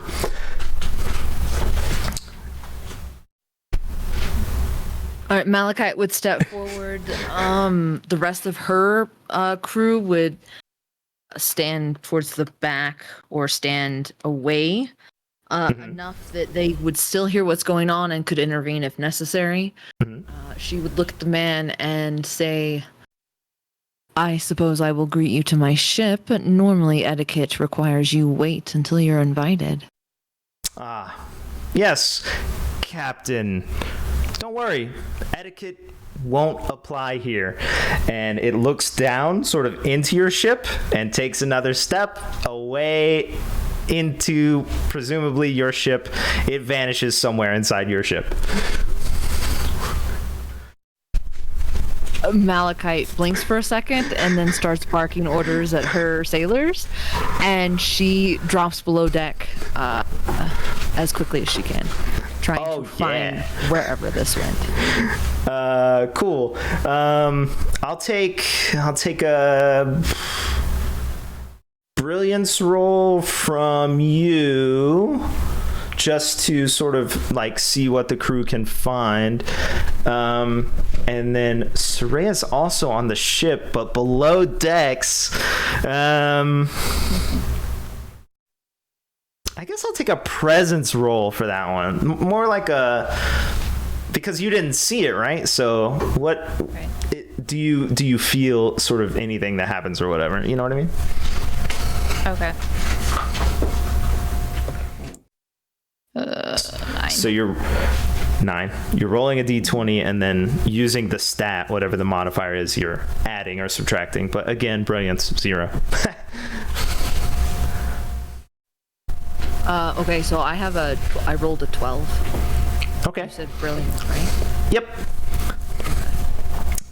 You begin to search the ship with your crew. Soraya is in the brunch room, we'll call it now. It's, the mess hall or whatever, where everyone gathers. Put that down. That's how it works.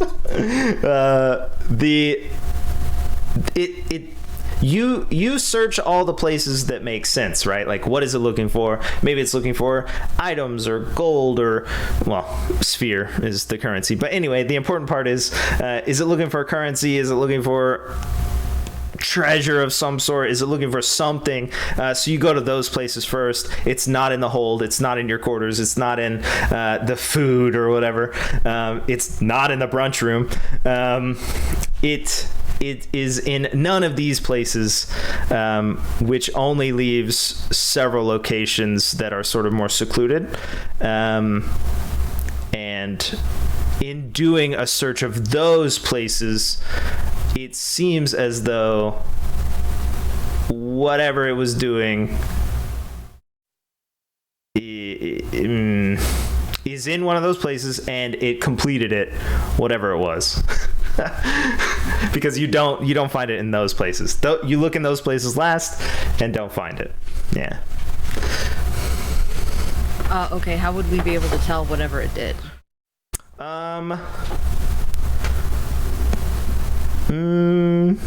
There's, because you know the ship so well, and your sailors, of course, know the ship so well, yours specifically more than the Navy, you don't find evidence that it did anything to anything on the ship. Like, there's no scratches, no pry marks, no burns, none of that stuff that you might be investigating for.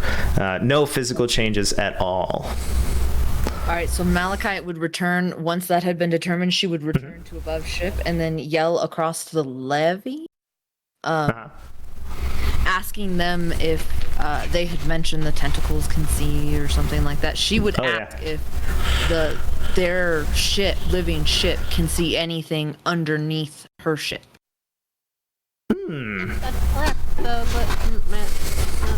levy is sort of like, detected the ship coming really fast, began sort of like turning to face it instead of relying on the sails, is using the tentacles under the water to sort of slowly turn around so it can get a better. Okay, and it would be Liariel. Tell me your name again, I'm sorry. Liariel? Yeah, so Malachite would yell across, Liariel, I need you to use your living ship and look underneath mine. I cannot find whatever that thing is. It's completely gone off of my ship. Liariel uses her intuitive ability to connect with the levee and psychically asks it to look on the hull of Captain Malachite's ship with the tentacles until it finds something. If there's what do you perceive? How does this work? Okay, so maybe for the tentacles. well, yeah, but I'm trying to figure out how its ship works. Yeah. Oh, okay. Yeah. Do you have like a tentacle ability or something? We do actually. Of course. All right. What's it called? Gosh, which one? Or You how know does it what? work? We can use the tentacle tractor beam ability, Nice. Sorry, what? which uses it's like a tentacle. It comes out. It's like it can repel or push or pull or keep it in a state. It will use its tentacle to kind of feel it out. Suckers on the tentacle to Yeah, influence the water to exactly. That's filter how it eats towards too. Okay. Suckers on the tentacle. So this ability would touch. Ability tentacle sucker. Tentacle sucker. Yeah. It would touch the jaded Pumi. Yeah. Okay. Yeah. Sure. Do we have permission? Is that like do we need consent for that? I mean, I think it was yelled to do it no matter what, but Yeah. Malachite requested the levy to check underneath the data Okay. pyramid. so sure if it's an ability, so even though it's not combat, we're gonna you're not attacking, you're not gonna do any damage, but if you'll roll like it's a combat ability and then apply that ability modifier to it also. Okay. Leah, do you want to roll and I'll Okay. tell you Yeah.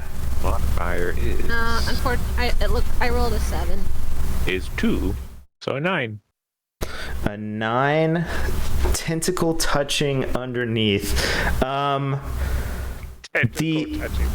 Yeah, so this tentacle sort of reaches forward and touches the hole, and you get like the only thing that comes through is the vibrations of everyone talking. So you can't figure out what they're saying necessarily through this psychic perception kind of thing that you're doing, but you do get the sense that people are talking, sort of maybe all over the ship, discussing probably where it went and what it's looking for. Is there part of the ship that's too quiet?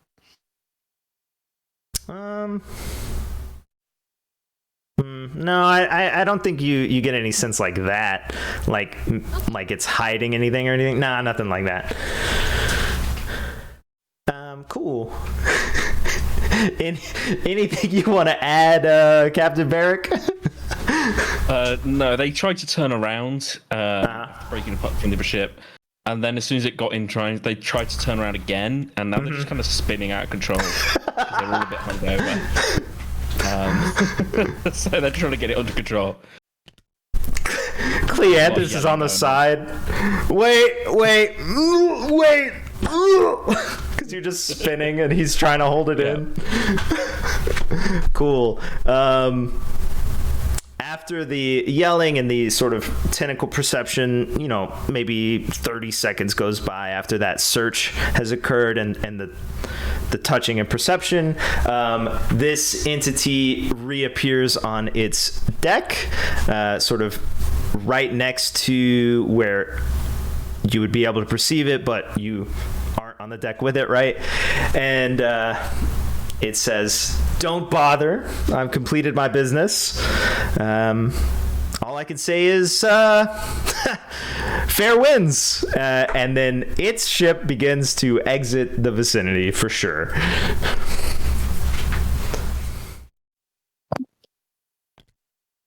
Okay, yeah, in that moment, Malachite might lose a little bit of composure and start cursing after him.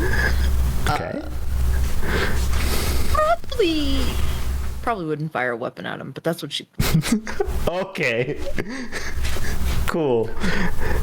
The choice is made. This ship zooms away.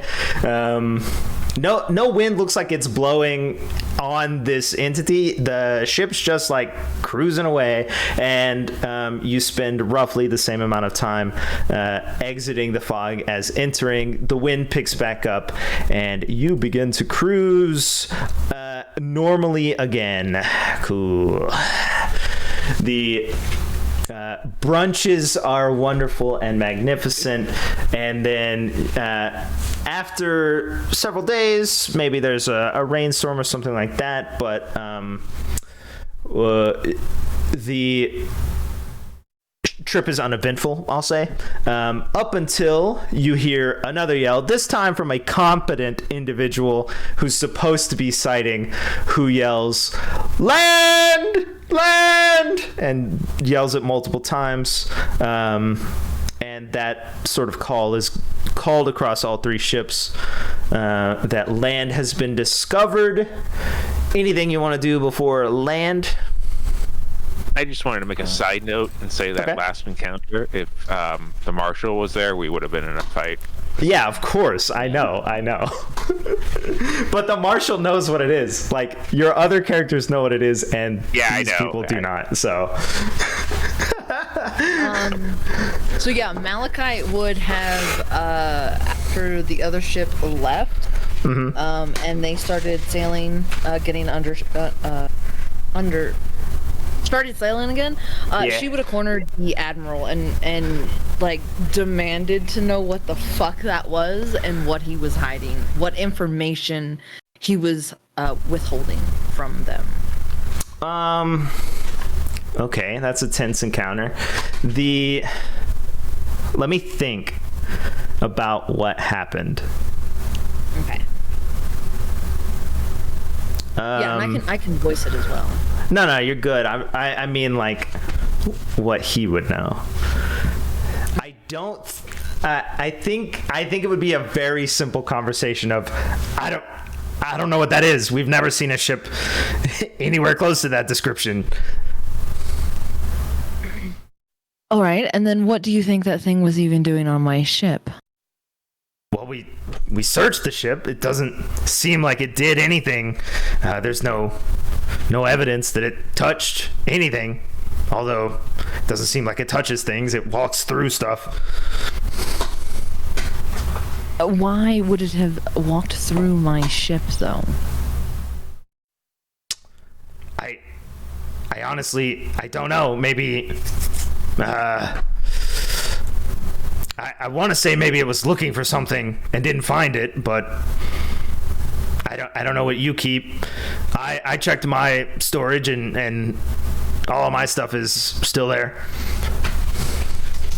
The captain or the admiral, sorry, he's got, his own storage, and how you told him not to go through your stuff. He's got several, bags or whatever. He's got like a wooden sort of rough box that has like velvet inside it.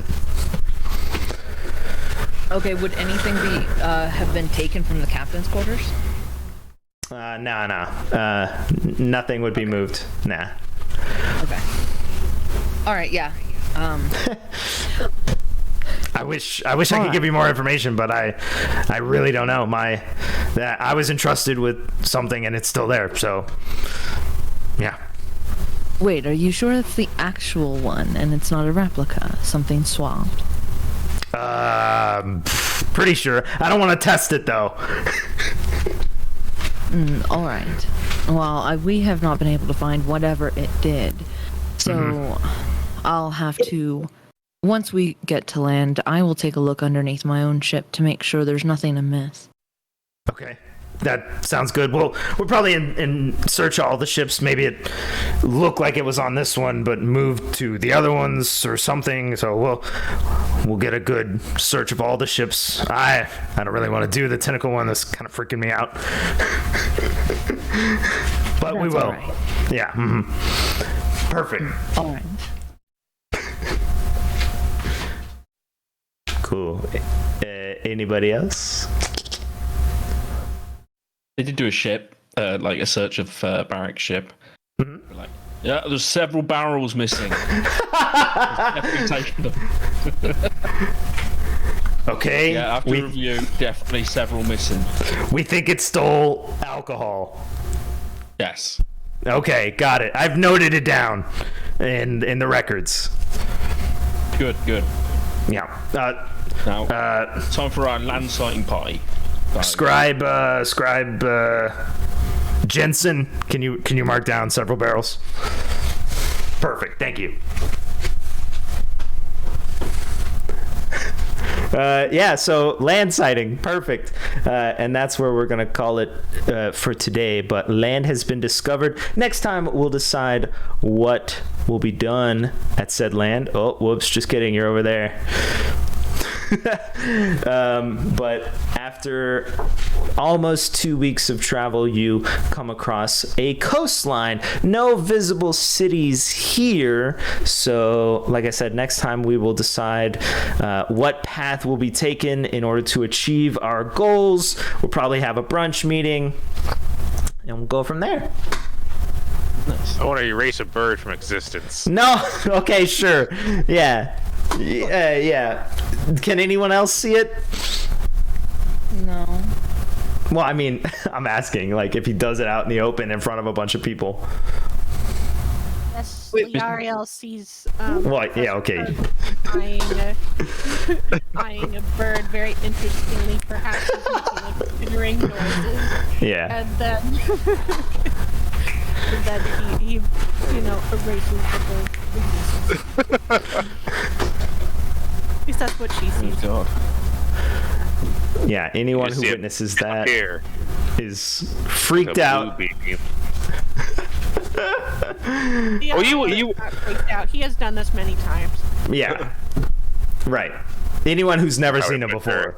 Yeah. Her head on her forehead, and Not again. All right, cool. Professor Purring. This sort of system where we go down through the planks is what or the boards is what I'm going to try and do. I just couldn't go beyond this because I didn't know what would happen. Yeah, so the information that you all individually get will be provided in between each session, right? So if you're aware of certain things, then you'll get that info. And then when we join next, like I said, we can have the meeting, or maybe there's something else that needs to be done, but we'll do that at each sort of session. You know, get the information in between that maybe only you'd be privy to, and then share it if you so choose along the way. Gotcha. You That know? was really fun. I do like the board system. You just delete the boards. That's clever. Yeah. I thought it was cool because the tokens like fall down into the next scene and stuff. I was like, oh yeah, nice. Great. I'm gonna have to delete that die. Oh dear. But yeah, I'm gonna make like little tokens so that it's not this. It's, you know, like a letter or something. Oh my gosh, it's still growing.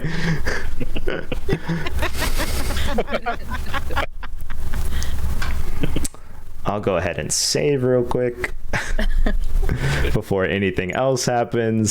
Save those guys.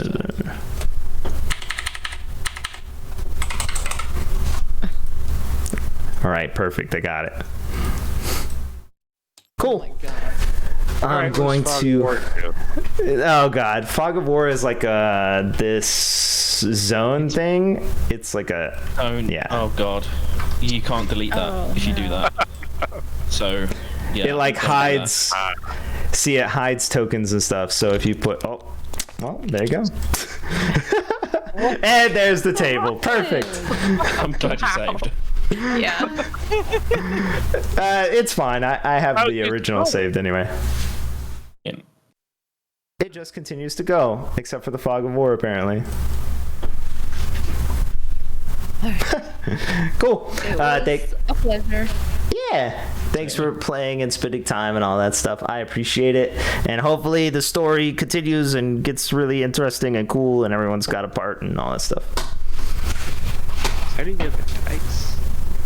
Well, now there's no table, so you're just going to drop it into nothing. At the top, you'll see objects. Oh yeah, I can't hit that. For those who don't have tabletop simulator, this is what it always devolves into. Yeah, for sure. Without fail. Yeah. Ariel, also thank you for spelling that out like that for me, because I will trip over that until I really like get it cemented in my brain. Yeah. I wrote it phonetically also. Ria. Okay. Well, I wrote Soraya phonetically too. We'll talk to you guys later. Bye. Deuces.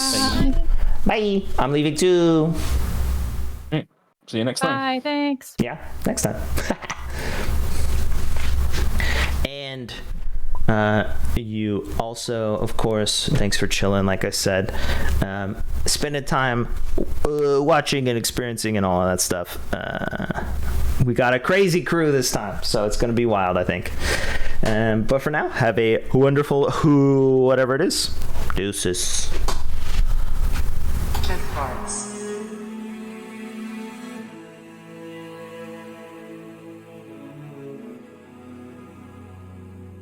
Have hearts.